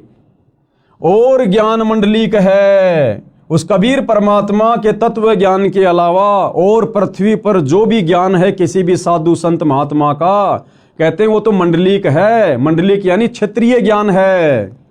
और ज्ञान मंडलीक है चकवे ज्ञान कबीर। और कबीर जी का जो तत्व ज्ञान है, शास्त्र अनुकूल ज्ञान है, वो तो चकवे यानी जैसे चक्रवर्ती राजा होता है, पूरी पृथ्वी पर उसका साम्राज्य होता है, तो कबीर जी का जो तत्व ज्ञान है उसको चकवे ज्ञान की संज्ञा दी गई है। यानी सारी सृष्टि में केवल कबीर जी का ही ज्ञान सत्य है। अर्थात संत गरीबदास जी ने कहा है कि सच्चा नाम ऐसा कारगर है जो आत्मा को निर्मल कर देता है। अध्यात्म ज्ञान शरीर के कष्ट भी दूर करता है। कबीर साहिब का अध्यात्म ज्ञान चकवे चक्रवर्ती यानी ऑलराउंडर है। अन्य ज्ञान मंडलिक यानी क्षेत्रीय यानी लोक वेद है। संत गरीबदास जी को 10 वर्ष की आयु में परमात्मा सर्वोपरि लोक सनातन परम धाम यानी सत्यलोक से आकर गांव छुडानी, जिला झज्जर, हरियाणा प्रांत में मिले थे। उनकी आत्मा को ऊपर ले गए जहाँ परमात्मा रहते हैं। अब भाई और बहनों, वो परमात्मा कौन है, वो दिखने में कैसा है, उस परमात्मा की भक्ति क्या है, उस परमात्मा की प्राप्ति कैसे होगी, इन समस्त बातों का जिक्र हम इस पवित्र पुस्तक हिंदू साहिबान नहीं समझे गीता वेद पुराण इसके अगले एपिसोड यानी वीडियो नंबर 2 में समझेंगे। फिलहाल भाई और बहनों, इस पुस्तक की भूमिका पर हम वीडियो बना रहे हैं। इस पुस्तक का वास्तविक ज्ञान भूमिका समाप्त होने के बाद शुरू होगा। तो सभी से हाथ जोड़कर विनती है, प्रार्थना है, धैर्य पूर्वक आप जी इस पुस्तक पर बन रहे वीडियो को देखते रहिए। निसंदेह परमपिता परमेश्वर कबीर साहिब यानी वर्तमान में जो सतगुरु रामपाल जी के रूप में धरती पर प्रकट हैं, उनके आशीर्वाद से यदि हम उनसे प्रार्थना करते रहेंगे तो अवश्य वे हमें सद्बुद्धि प्रदान करेंगे, हमारा ज्ञान योग खोलेंगे और हम इस अनसुलझे आध्यात्मिक ज्ञान को उनकी विशेष दया से समझते जाएंगे और अपनी आत्मा का कल्याण करवाएंगे। तो भाई और बहनों, गुरुदेव भगवान के आशीर्वाद से आज के इस वीडियो में केवल इतना ही। कल परमपिता परमेश्वर जी के आशीर्वाद से रात्रि 9 बजे सभी भाई बहन दास के फेसबुक पेज पवन दास इस लाइव के ऊपर लाइव जुड़िए। तब तक गुरुदेव भगवान हम सबको आज्ञा दें, आशीर्वाद दें। बंदी छोड़ सतगुरु रामपाल जी भगवान की जय हो।